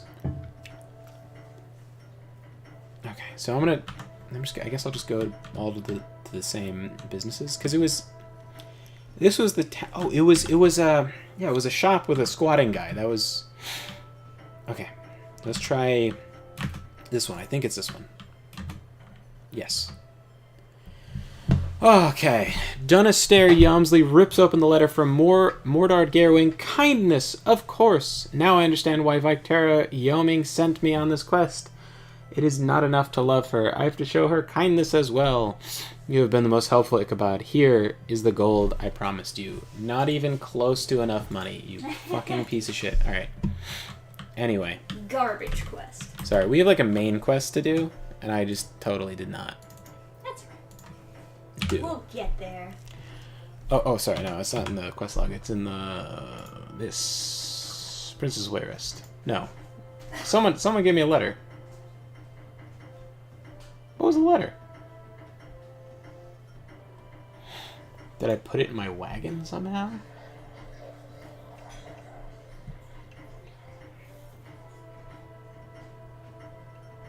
Remember there was a guy?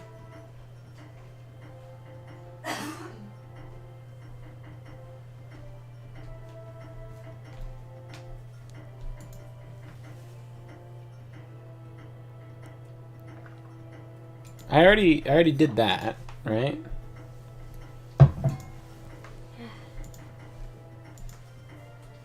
Well, you know, let's go to the Mages Guild, I guess. Maybe I'm just hallucinating. Maybe I already... No.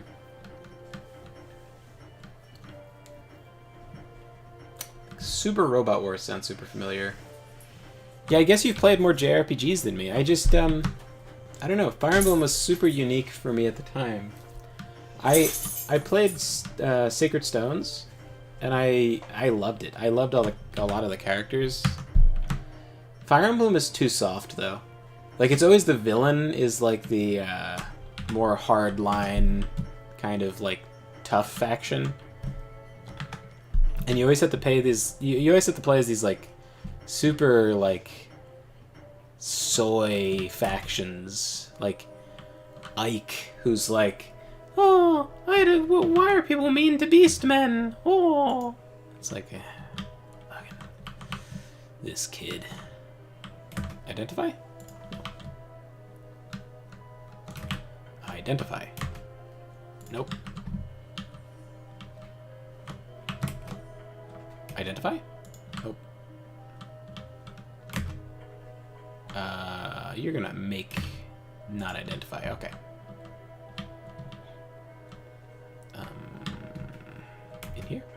Identify. Yes. Alright, how much is it going to run me? Identify all my magic stuff. Oh, wow. It's super cheap. Chain blazing gauntlets of fireballs. Nice. Hey. Iron healing Tanto. Okay. Alright. Toga fortitude. Leaping cloth amulet. Blazing holy water of fireballs. Sick. Alright.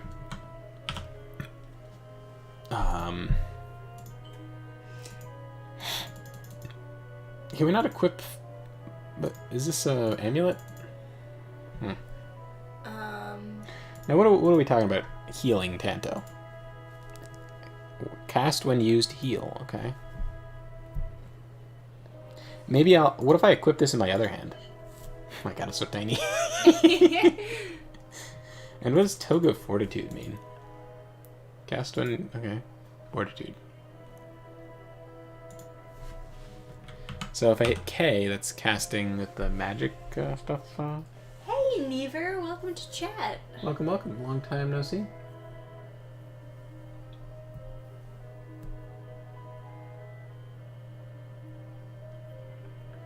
Never played Fire Emblem, but I love Final Fantasy Tactics. I would recommend Fire Emblem Sacred Stones.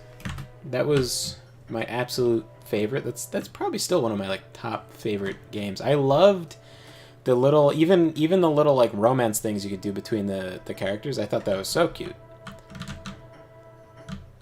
I was on stream. I was playing a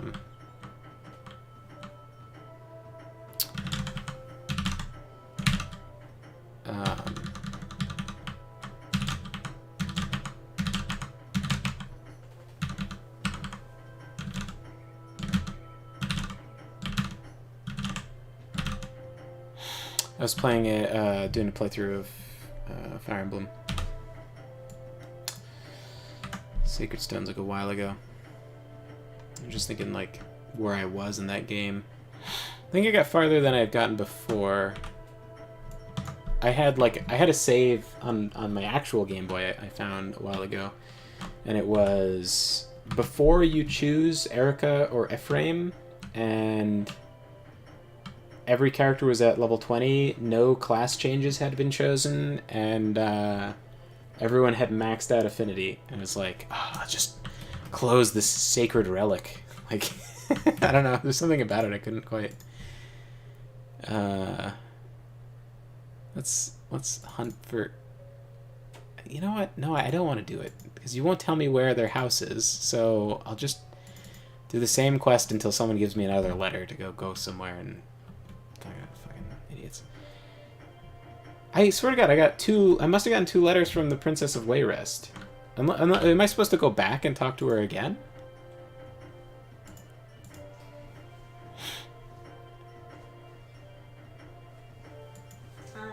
I wouldn't be able to tell you, you know?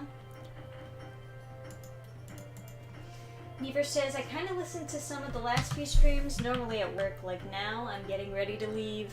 Well, that's okay. You can be part of the VOD squad. Well, we still appreciate you listening.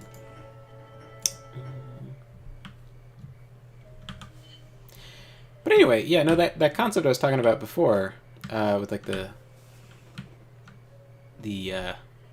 Hamingia, whatever, like the karma system that your character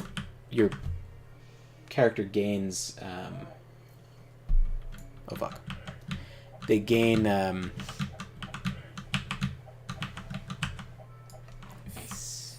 feats. I forgot to pick up my dagger. They gain feats, or they gain points based on their like heroic deeds, and then your next character playing as like their descendant gets to use them for like bonuses to start with. It sounds super interesting to me, and it lets me tell a much grander story. But if people don't find that concept like super exciting, then like I won't do it. But it does seem really interesting, doesn't it? Here lies, it really does say something, doesn't it?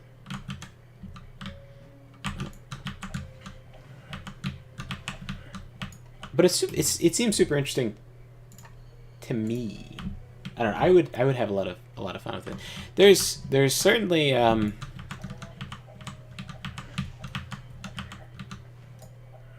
there's certainly some combos you could do of like feats and stuff at first level that would be strong.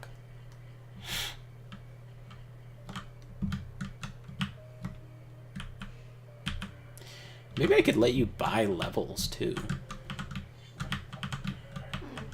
Or rather, probably it would make more sense to start at level 3 or start at level 5 as like a flat point cost. Because levels... Oh, fuck. How far do I have to go back?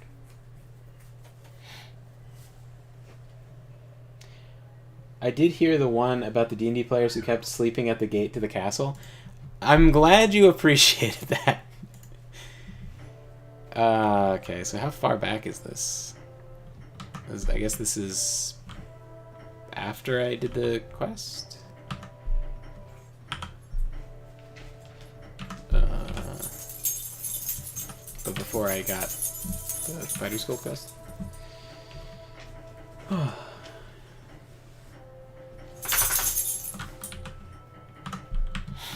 So Fire Emblem Three Houses is good. I will I'll keep that in mind. What's the one where you get to what's the one where you get to pick like who couples up with who, and then you play as their kids and you combine the feats from the parents? Hell yeah. I thought that was super fucking based, right? And like this liberal friend of mine was like, "Oh, it's kind of fucked up. You know, I had a lot of fun playing the game, but it felt really wrong." And I was like, and I literally like cupped my hands and went, "Gay." I was like, that's the weakest, most soy-based response I've ever heard. Phantasy Star 3. Awakening as the child mechanic? I had to try it out. I heard too many people, too many leftists being like, "Oh, it felt so dirty to have parents give their kids an advantage. Oh no. Oh dear. Oh god. What are we gonna do? There wasn't free love and cuddle puddles. Oh no." It's like, what's that? Heteronormative? Is that the phrase that they use? So here's, you want to hear how fucking intellectually bankrupt that whole thing is heteronormative is an amazing term because it means homonormative, but because they don't want homo to be associated with, like, they don't want, because it sounds gay, they don't want it to be associated with they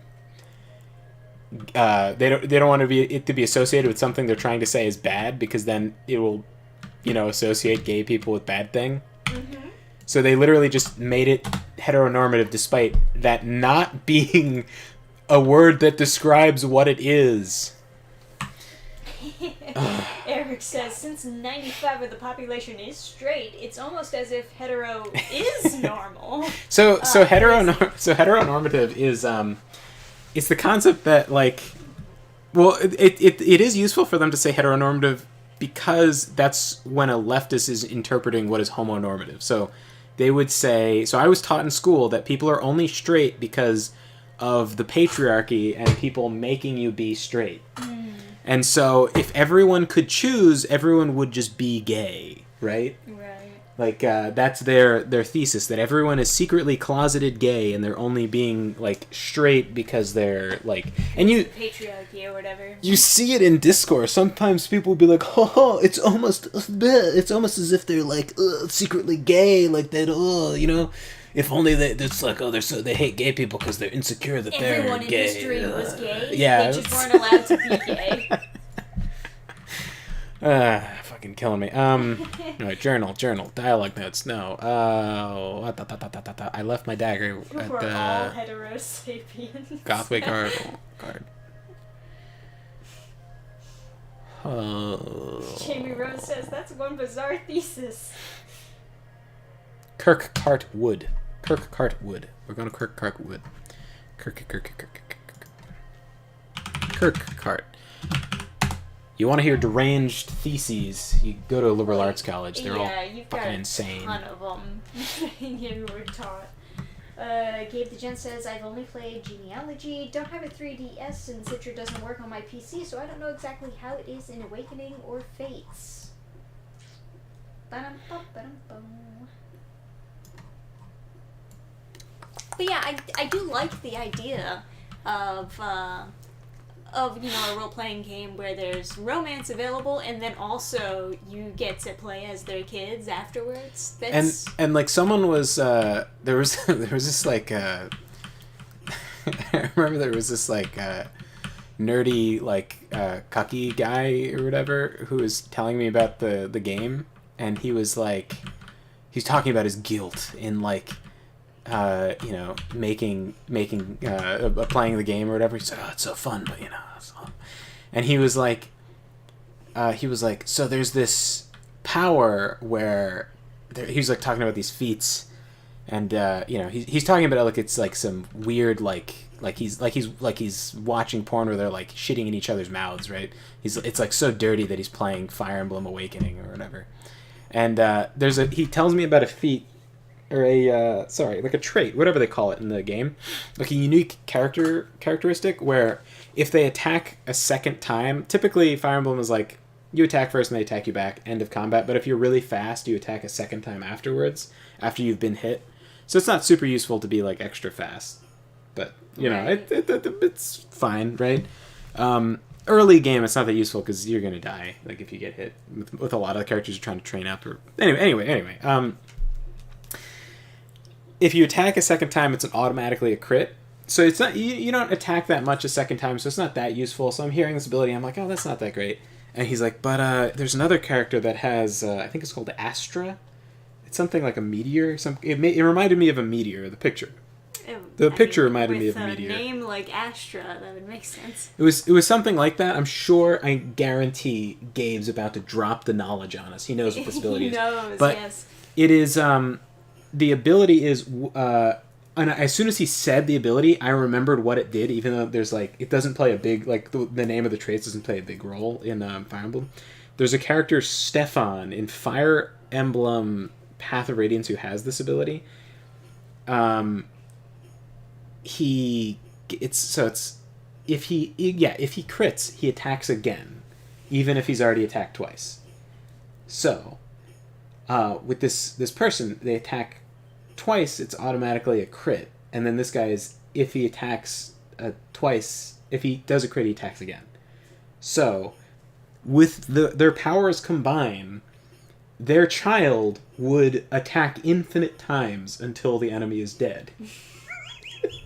Nice. And as soon as I heard that, I was like, oh man, the power of fantasy eugenics. Family. It's all about family, Tom. Making an unstoppable child. Oh, man. It's like, Dad, will I be a strong adventurer one day? Obviously. It's like, you're sure? It's like, no, son, I'm completely positive. It's like nothing to worry about. Oh, you really think so? And it's like, yes, my son, your mother's ability, it's not that great, but, combined with mine, you're not going to have any problems. Okay, yeah. Just a time check. It is midnight. Astra's healing? It might be. I don't remember. Meanwhile, I paired up units based on which support conversations were the most adorable. That's what I would do. I get guaranteed that's what I would do. But, I would also check the abilities and be like, we have a A tier cuteness, and we have do the adorable first, right, and right. then you like eugenics max. Yeah, you're like looking at the support conversations, and you're like, well, this one's like a A cute, and the other one's like a.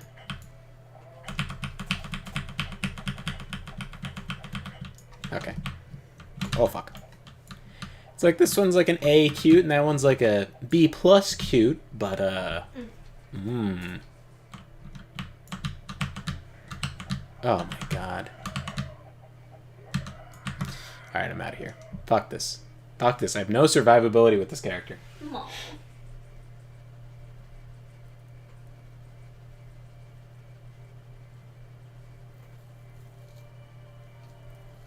Oh, Astro is a skill where when it activates, it makes it use your attack 5 times. Oh, so it is it not infinite attacks? Even if nothing can survive 5 crits in any Fire Emblem game, I still want infinite attacks. Very disappointed.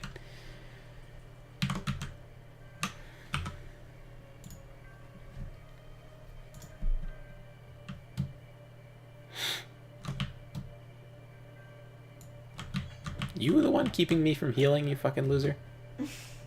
Wait, why was a knight trying to attack me? Did I stab a random knight? Oh. Oh, the skeleton's still coming? Is that what the problem is?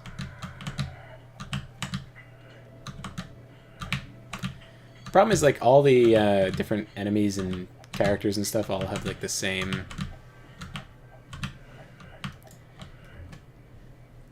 like character model. If you guys are wondering what it looks like attacking, it's you hold on right click and then you drag the mouse in different directions to attack different angles. The most accurate is supposed to be stabbing, so I try to just put the mouse way back and then just drag it forward slowly enough that I can get lots and lots of attacks. And we have a bear that joined the party. And then when I have to bring the mouse back, it like hacks a bunch of times.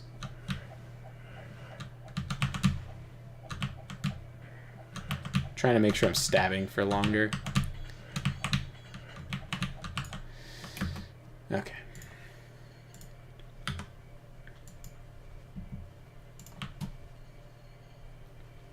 Perhaps it's time to reflect on what you've learned about Shortblade.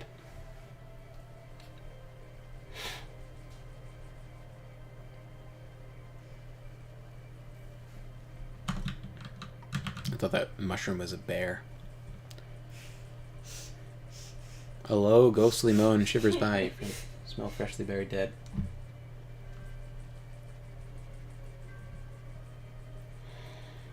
In honor of Akira Toriyama passing, I bought Japanese gin. Yeah. Rest in peace to that dude. Yeah. Another hard worker.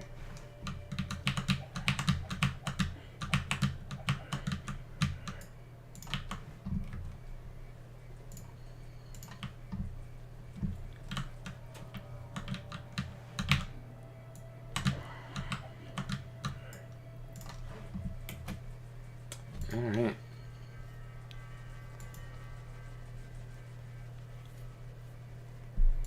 Long lost Kingsley Tower. I guess that's a dungeon.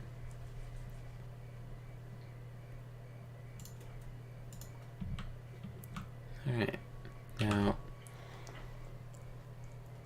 I picked up the quest. Up Tower more. Okay. So I'll go back to Up Tower more.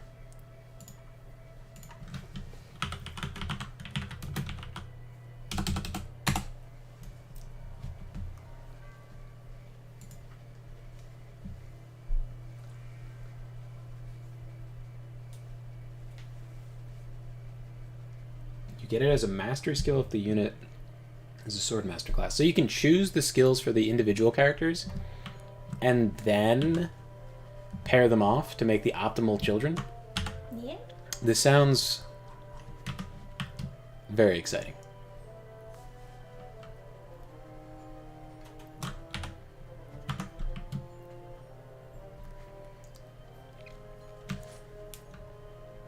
This is what we'll do when we have our own children. We'll make sure to min-max their skills so they're unstoppable. Yeah, sure. I'll get back to learning sword fighting so your child can be a great sword fighter. Make sure that they get infinite attacks. Yes, of course. Yes.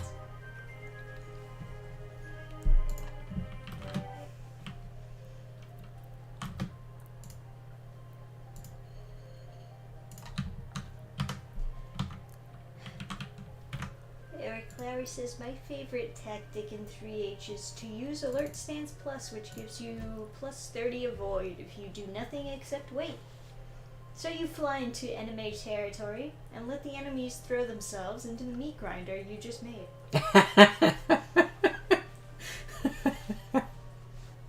I was like thinking like, oh, is that just so you're like your characters can like gain infinite experience? Like I admit I might be someone who is grindy enough that if there's no option for random encounters, some part of me is like very tempted to just unequip all weapons from the Pegasus Knight, give them that ability, and then just level them from 1 to 20, gaining 1 experience for being attacked, and just run the emulator on like super fast and set a macro to hit A million times to just end turn. But I can neither confirm or deny if that is what I would do. I'm just saying, maybe. Who knows? Who knows?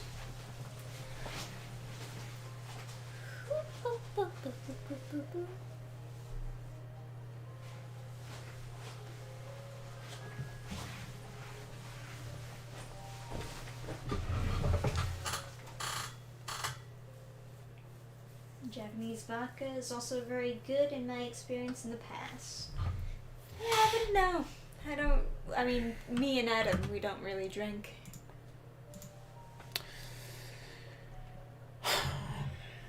All right, let's go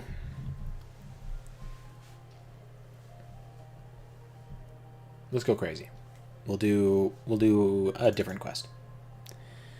Local citizen, an animal's gotten into his house. Do you want it? Okay, we'll do it. It's in the Thirsty Goblin. Thank God. I should have read the quest description because I think some people haven't heard it. It's a very stupid quest description. It's like Johnny thinks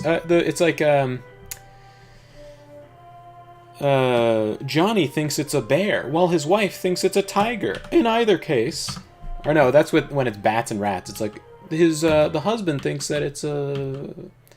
Wait, hold on. Fuck. Howling Scorpion. Okay.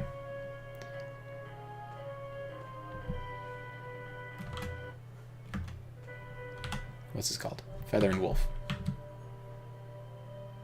I know no one likes me enough. Well, maybe I'll neg this girl.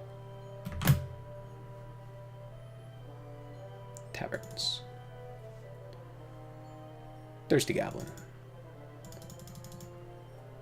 I don't know, sir. Please don't think poorly of me. Well, at least she would tell me if she could.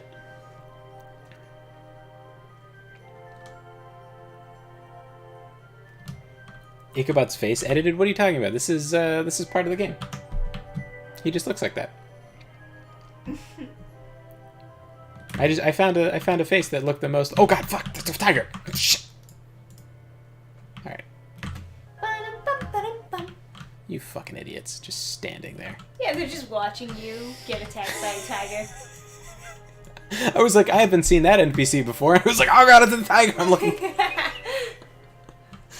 Jesus Christ.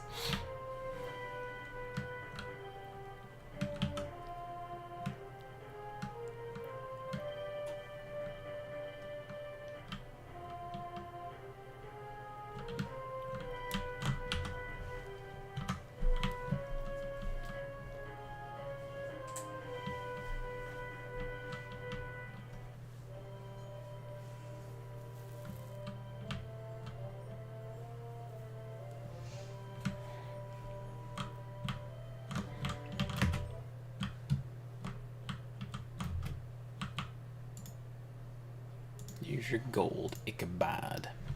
Yay! More monies. Oh yeah, that's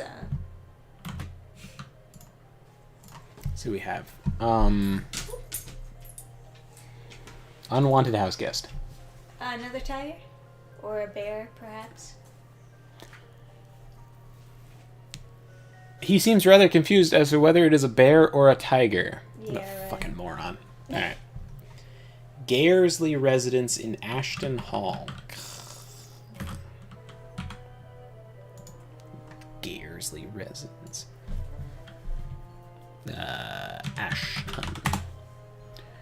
Ashton Hall. The old Ashton Hovel. It's another town option. Yes, going to Ashton Hall. Okay.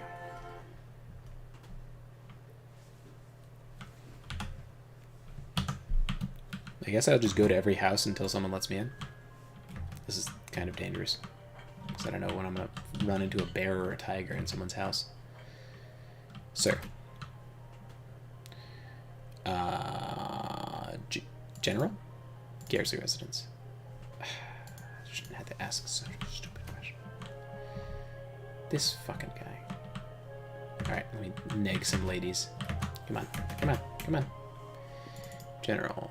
Garrison residence. Listen, I don't have to give her directions. How people talking to me. Okay, how about this? What if I put away my knife? Does that matter? Ah, my friend, how are you this day? Hail to thee. Perhaps you can guide me towards the Garrison residence. Why the hell would I want to give you directions, Ichabod? It's like, okay, yeah, well. Have a good day. You're Ichabod. I don't think I want to tell you where the Garrison residence is. What if I am... Hey, David. Welcome to chat. This fucking guy. He's like, I wouldn't give you directions. And then it's like... You just ask him more rudely and he's like... Okay, here it is. He's like... He's a sub. Subs and doms. Step on me, daddy.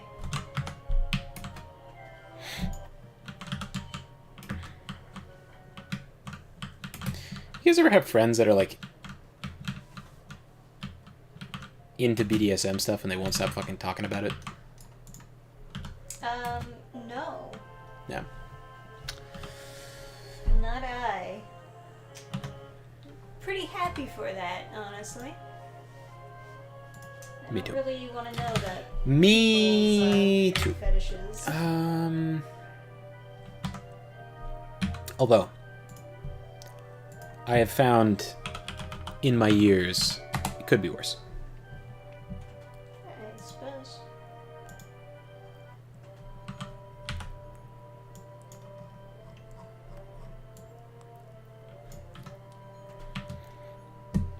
It definitely could be. After watching that was it Mysterious Girlfriend X?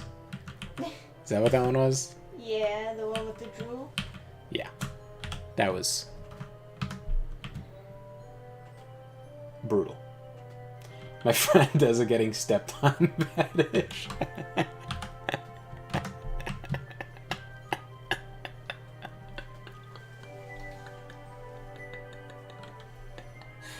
Oh boy. The only time it was really uncomfortable was when there was a band that was like BDSM themed and they're like...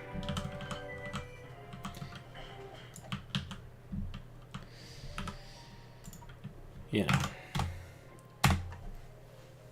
Being weird, then people in the crowd are being weird. Oh, so weird. So they had like a dominatrix as part of their like act, but like, yeah, I don't know. Okay. Yes, another quest done for the Fighters Guild. Oh, thank God. I just remembered one of the members found this map to Demachathula Cave. Don't kill everything in one day. Alright, well, listen, buddy. I'm not doing any of these fucking dungeons, if I can help it. What does it take to get promoted in this goddamn guild? King Heart Ceremony? The cemetery?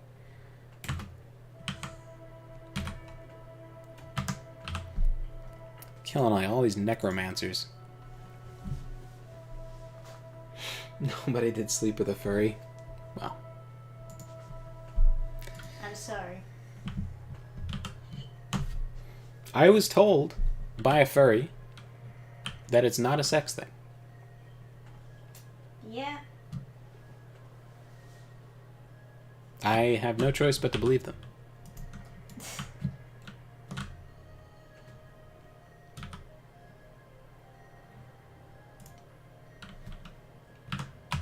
Just sleep in a cemetery, what could go wrong?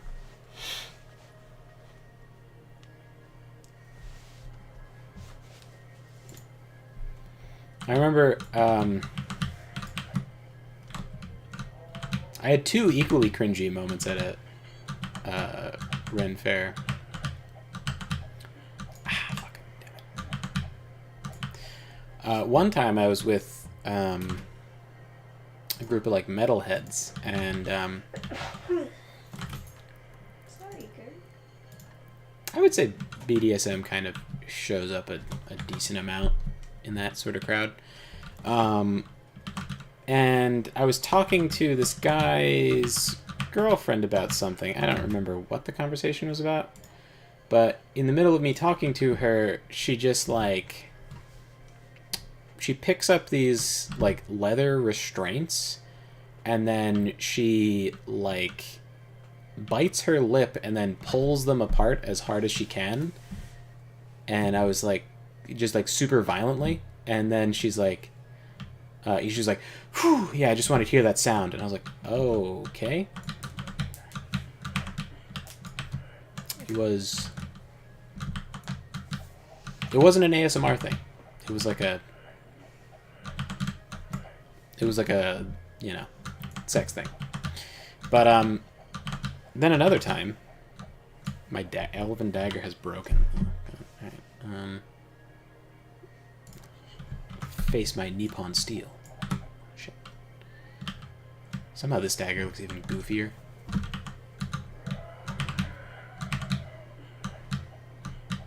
Yeah. Ah, fuck. Oh, David Meyer says she wasn't dressed as a furry. She just found out later on. Well, at least there's that. Yeah, I think, like, probably... Around the second date, she, like, pulls out the tail and is like, you into this? Or... It could be so much worse.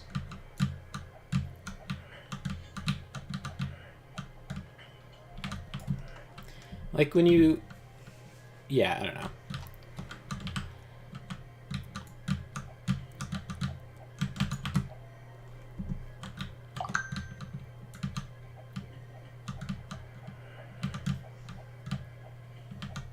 Oh, Jesus Christ.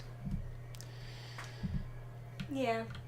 Some people are into it for the sexual reasons, and then some people just like dressing up in a fun costume because it, like, reminds them of the innocence of childhood, etc., etc.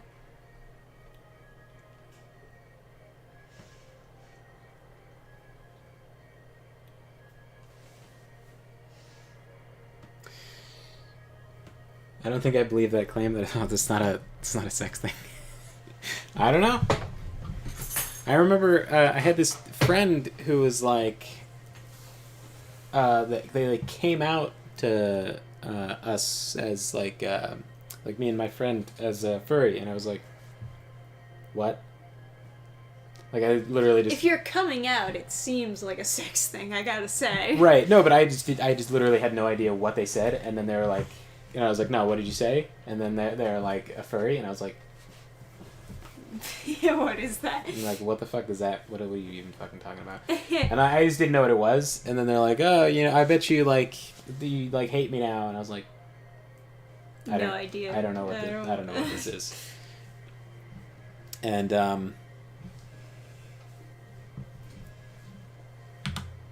yeah, and then they were like... Oh, well, it's like, I like anthropomorphic animals and stuff. No, they were like jumping straight into the psychology. They were like, oh, there's no map. This graveyard... Wait, hold on, what's the quest say?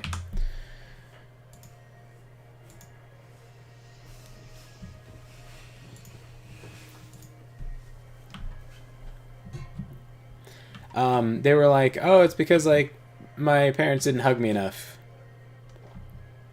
And, they're like, when I wear the furry suit, like, I can, like, hug people. And then my friend was like...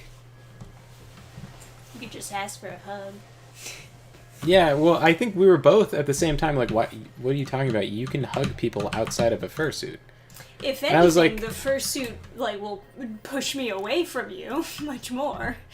Yeah, I was like, I understand, like, I guess, because you sort of have that, like, sort of dissociation when you're in a costume or something. Sure. But, sure. You get to pretend to be, like, somebody else. Then my friend was like, we could just hug you, and then she was like, I was like, oh, really? And then I was like, yeah. And then, like, my friend gives her a hug, and then I give her a hug, and then, I was like, so is that better? And then she's like, oh, that's so sweet, mama. And then he was like, okay, so you can stop being a furry now? And she's like, no. And it's like, but you said you needed hugs, and we just gave them to you, so stop. And then she's like, no, it's like more complicated. So you don't need, it's not about hugs, you just want to wear weird fursuits. And then she's like, no, it's like hugs, and it's like my friend was like super like, give like interrogation room, like turns the light on her, he's like, so stop. I don't think it's just hugs that you need. And he was like, you got the hug, so stop. Like, stop it. Oh man. He was like, he just immediately like turned the screws. Was like, you said you needed hugs, so we gave them to you. Now you don't. Now all of a sudden, yeah, you don't need hugs. What's going on? I agree with you, Eric. Even like the mascot costumes when I was a kid always freaked me out. Those people would be coming up to me in the big like Mickey Mouse costume, and I would immediately start bawling. It was very scary. I liked the costumes in Disney World. They got some real good like costume people. Like they really know how to do it. Oh yeah, they've improved a lot over the years for sure. I remember now they're like animated and shit. The big tactic was like they really train him, right? The big tactic is like if the kid acts scared, then the person in the costume also acts scared and hides behind the parents. Like if they're hiding behind like one parent, the guy in the costume will hide behind the other parent and like act shy. And then the parents are like, oh, they're shy too, see? And then like... Yeah, I was too soft as a kid. It's just like very big person made even bigger because they have a bulky costume on, you know? So what you're saying is they could function as intimidating bouncers. Yes. That's exactly what I'm saying. Don't worry, it wouldn't have been your worst nightmare in Disney World. It's hard to get the time of day of those mascots. You gotta really like fight to get in there. Good job, hero. Alright. Am I promoted? Talk? I am betrothed to what the fuck is going on? What? Who? What? Okay, hold on.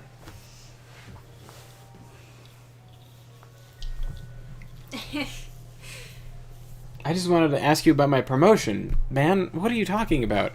I am betrothed to Lysara Yamhouse. My great misfortune is that Edwayne Mooresmith has other plans for Lysara Yamhouse. My only hope is to get her to the temple and complete the marriage ceremony before Edwayne Mooresmith catches us. Will you protect me while I get to get my betrothed to the temple? I can pay you 200... No! First of all, you're a fighter. This is the Fighters Guild. You do not need to hire someone for this. You fight your own fucking domestic battles. Second of all, I don't know what the fuck is actually going on in this situation. I am not helping anybody with this weird shit. I'm gonna protect it with what is that? Is her husband? I don't know what's going on, man. Talk. I'm getting married, but I'm expecting trouble. Yeah, fucking guy. That's a little bit much. I gotta say, I'm getting pretty zonked. Oh, okay, we can. Yeah. We can call it a day. Oh. We'll do more quests next time. All right. Oh, much nicer room. Ichabod. Ichabod.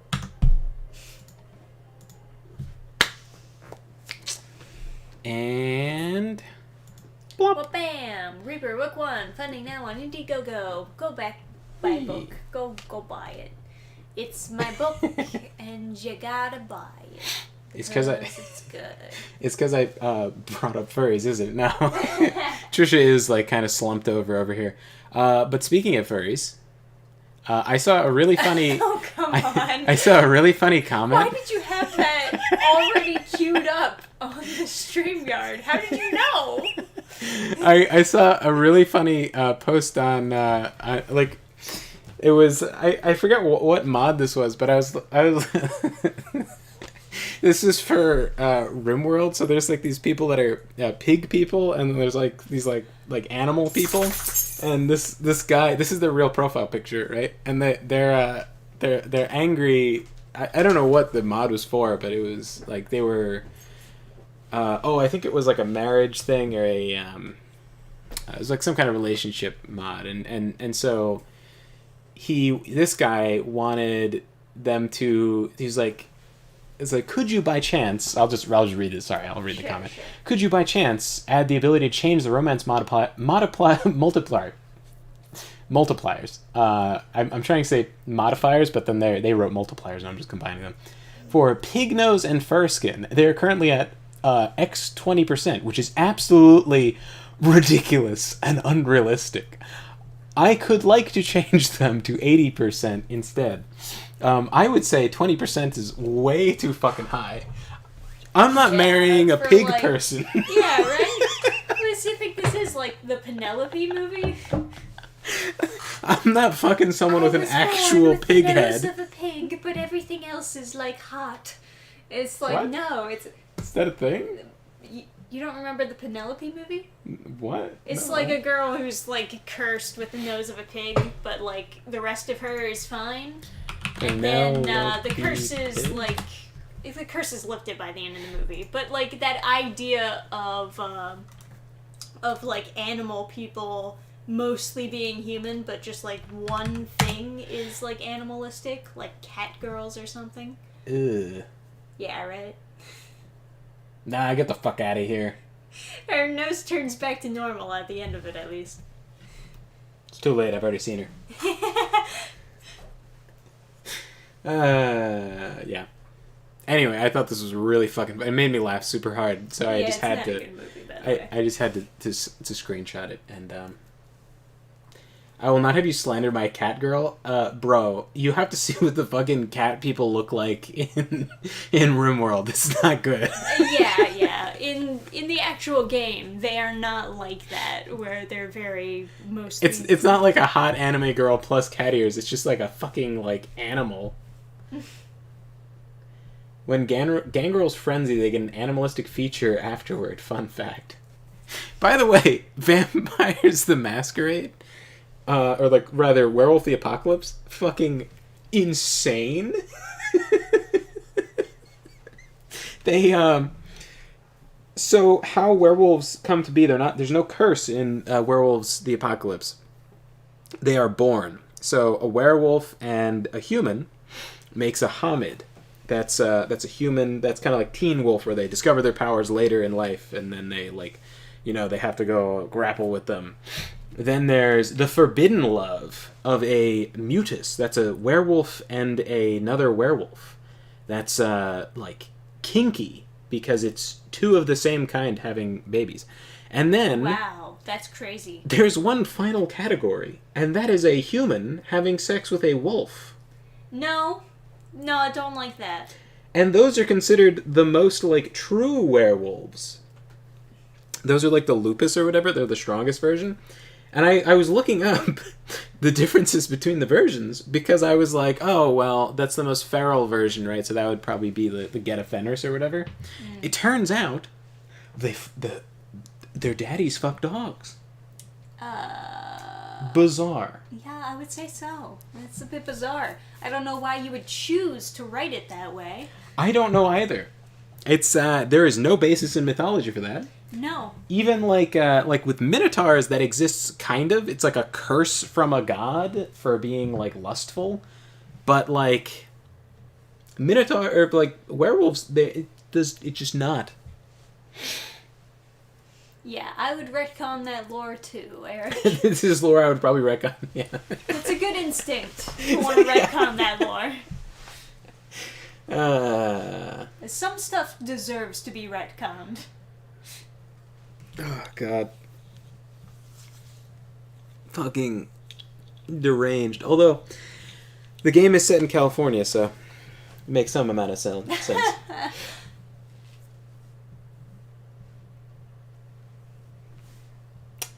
Anyway. There's those experiments in the 1950s to bred humans and chimps. Well, that is most certainly not real. I can guarantee you that is like the clickbait on the side of like Yugo Player back in the day is like real dog human hybrids. It's like something that you see go viral on Facebook. Yeah, there were Soviet experiments to try and make chimps into like combat capable things. That's interesting. But yeah, it didn't work, huh? I mean, if it worked, they certainly didn't use them in combat. I don't know what the plan was. I mean, sure, as like an attack dog, I could see a gorilla being more dangerous than like a dog.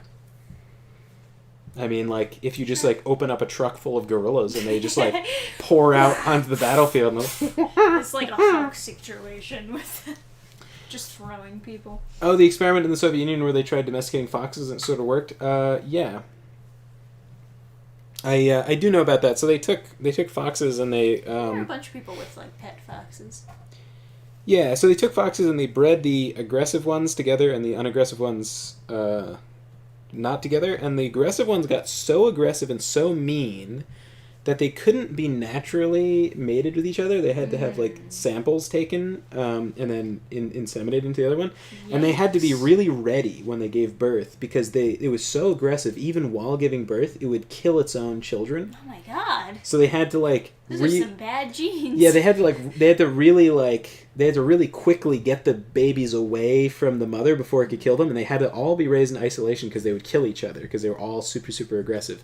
But on the other end of the spectrum, the really, really domesticated ones, very gentle ones, would end up getting, they were very, very sweet, like dogs, and then they got sold, and I think you can still buy them if you can find them. There's like people that claim they've got them. And right. They're like an expensive commodities, these super nice foxes with very soft fur. Mm-hmm.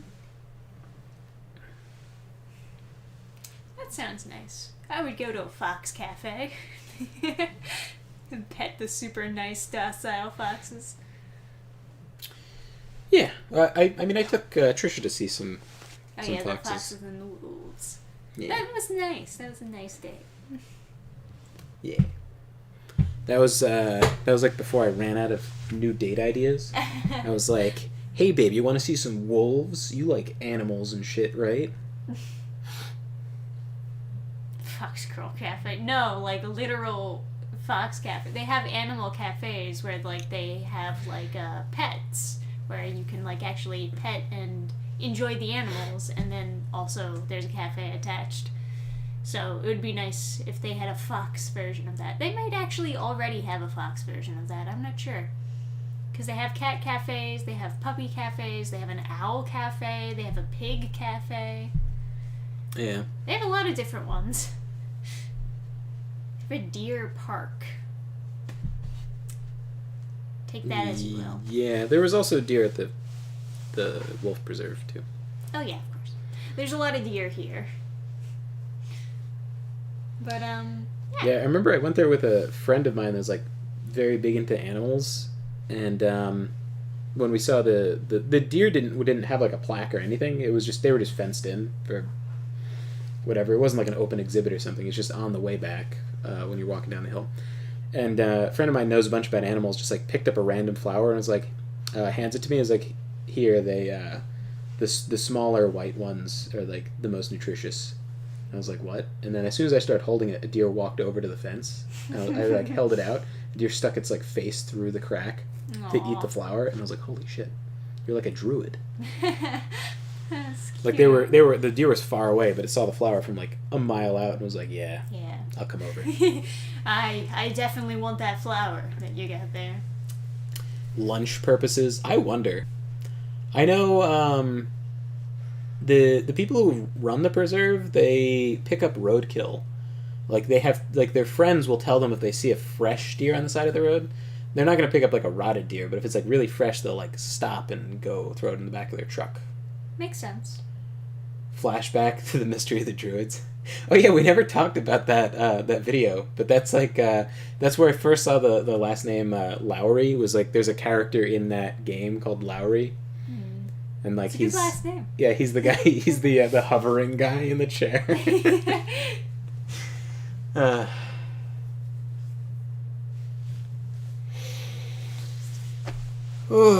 Anyway. We did talk about it ages ago. Oh, we did talk about yeah. No, that's like a funny where he poisons the homeless guy, unhinged. I had no idea. It's like this hour and 30-minute video that's like pretty good.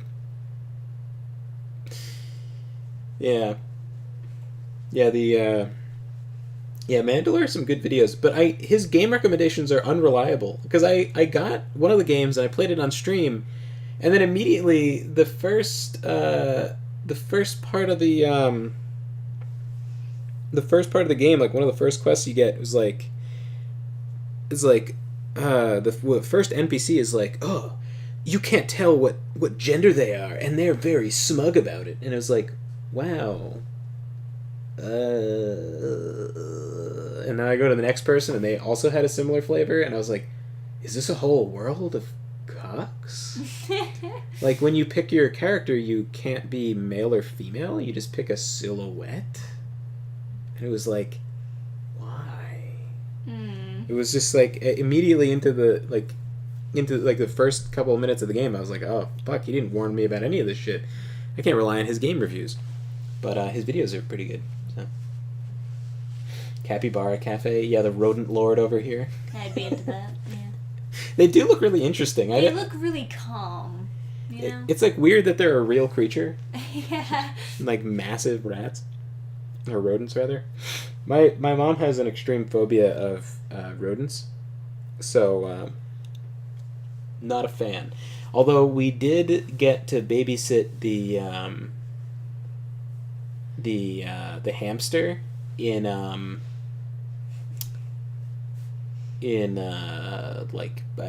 preschool. There was a class pet and we got to watch it over the weekend one time. I don't really remember much about it though, because my mom was so afraid that it would escape that she didn't want me to stand by the cage, so I never really looked at it. So like I remember having the cage in my room, but I never remember what the hamster looked like, because I think I never actually looked at the hamster, because it was like I wasn't supposed to stand by the cage, and I was such a good boy that I just like never looked at it. And then the hamster escaped without me ever getting even close to the cage. Oh man. And then my mom was terrified. So if I had looked at it, I probably would have noticed it burrowing out and stopped it. But unfortunately.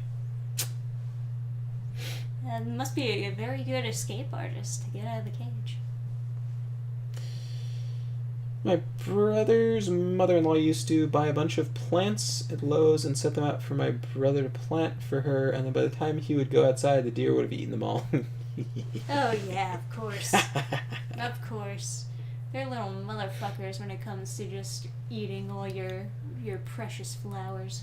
I remember someone at school was like, I've heard all the arguments for hunting, save it. And I was like, have you ever looked outside, like, right where you are? They're all malnourished. You can see their ribs. You're not supposed to be able to see their ribs. They're sluggish and tired because there's not enough food. They're all starving to death. If you shot, like, 30% of them, the rest would live happy lives. You're forcing them to suffer. And they're like, what do you mean they're starving? And it's like, they need a lot of food and they reproduce too much. Yeah, and I was like, they had never heard that argument. They'd heard all the arguments, and they never heard the overpopulation argument. Incredible. Yeah. He's like, I've heard the overpopulation argument. It's like, you know what overpopulation does to animals? They can't just order more food. They're out. On an Uber. Yeah. Like, they're not like you. You know, they're animals. You know what they do? They eat food outside, and there's no more. And they're like, yeah, but don't they just eat, like, I was like, they eat flower buds. There are no flowers on campus because the deer have killed them all. There's no more food left. Yes. And they'd also never heard of ticks. that deer Oh, have ticks come on them. So it's like, what? I That's was such like, basic knowledge. I was interrogating them, like, which argument did you hear? And they literally, it was, they couldn't give me an example other than overpopulation, but they didn't know what overpopulation was. So it's almost as if they didn't hear the argument. But maybe just not listening. But Yeah. anyway, I am tired. yes, So, thank you for joining us for another fun Daggerfall stream playing as Ichabod. Yes. Do back Reaper, or at least, look at the page, consider it, and we'll definitely see you next time. yeah. And Trisha has big plans for this comic. She wants to do like a series. She wants to do a bunch of them. So I would like to, yeah. she's always talking about like future plot stuffs. Yeah. But with a series that you dedicate a lot of time to, you gotta have like an audience that's willing to support it. Otherwise, Yeah. you're just wasting a lot of time. So Yeah, hopefully everything turns out okay. yeah. I wonder, like, I don't know. Like, I was like joking that you should have had the big booba waifu in the first issue. Maybe you should have. Maybe. Yeah. My one regret is that there's no big titty babes. Yeah. Yeah, maybe you There should have. eventually is, but not in this one. Yeah, I don't know. Maybe you should have started with the whole gang together, with the whole right. party already together. But it's interesting. I like the style Yeah. of story where you introduce one character at a time Yeah. into the party and you have like their Yeah. own thing. Yeah. No, I do too, and like I don't know, it's an interesting read. Like I've read the comic essentially. I mean, there's gonna be edited further Of course. and stuff, but You'll read the newer version too. When of course, I'm done. of course, yeah. But like what I've read so far, it's an interesting read. Like it's funny, like it's funny how much like it feels like you move at like super slow, like dragging on the ground speed when you're playing Dungeons and Dragons, but essentially you in your whole comic you get done like about as much as would happen in one session as long as people weren't turbo ADD. Like as long as you don't have somebody at your table playing Doom on your phone like I have, you would get more done in a D&D session, and it always feels like nothing happens when you do a session of Dungeons and Dragons. Yeah. So it's like kind of, but you, like, and it's crazy because you're like Trisha's sitting there every day, like all day drawing. She's drawing. She's like your goal is like a page a day or something. Yeah. Yeah, and it's like tough. it's like slow progress, you know. Yeah, well, especially because there's a lot of pages that I was procrastinating redrawing, and now I'm redrawing them. So, the pages are going by slower because you have to redraw them and then do the inks and then, like, the lettering and all that stuff. When usually you have the sketches ready and then you just do the inks. That would be the preferable way of doing it, but I'm doing it a little bit differently. And on a related note to monsters having their souls ripped out, Love to Draw says, hamster cages in the U.S. are terribly undersized for hamster needs. That's why so many people have issues with them trying to escape. You know what? I actually do have that friend who likes animals. They actually do have a full size hamster cage. But they have rats, right? But yeah, they have like a full size cage. It's massive. It's way bigger than a bird cage. It's like huge. It's a huge goddamn cage. Well, it's nice at least. Yeah. Yeah. And they're happy Hamsters in there. living large, yeah. Yeah. Yeah. With each book, I wanted it to feel like essentially like a mini arc, like where you tell a full story that focuses in one spot, and you actually like make progress in each book rather than spinning your wheels like a lot of shonen does. Yeah. So I hope it does feel like that. If it feels like nothing happens in a session of D&D, someone isn't doing their job right. Fair. Yeah. It's I mean, I guess like it's like mostly the DM's responsibility. Although like I guess just the mean of like groups I've run have been pretty bad for Dungeons and Dragons. I mean, it's what happens when I mean, like I basically paid for like the printing of some of Slayer in the Wide Valley, but the entirety of Treading Water by working as a DM at a comic book shop. So, like when you do that much, like DMing for like randos, you're gonna get like. I feel like I got pretty good at getting them on task, but like, yeah. Yeah. Although you always have a certain amount of like people just like wasting time.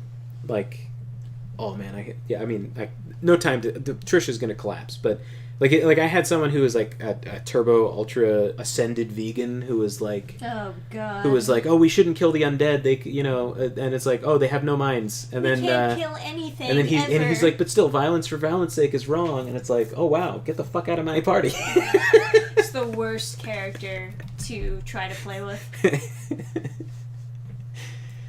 like, how about I just kill you so we don't have to play with you anymore? Anyway, yeah, so don't worry. In Reaper, they really stab people. It's good. Yeah. There is. We stab a lot of people in Reaper. There is actual violence. Thank you guys so much for hanging out. Greatly appreciate it. It is always. Thank you. It is always a pleasure to have you guys keeping us company. Thanks for listening to us ramble, and for chitty chatting with us, and yeah. See you next stream for another playthrough with Daggerfall as Ichabod. Yeah, alright.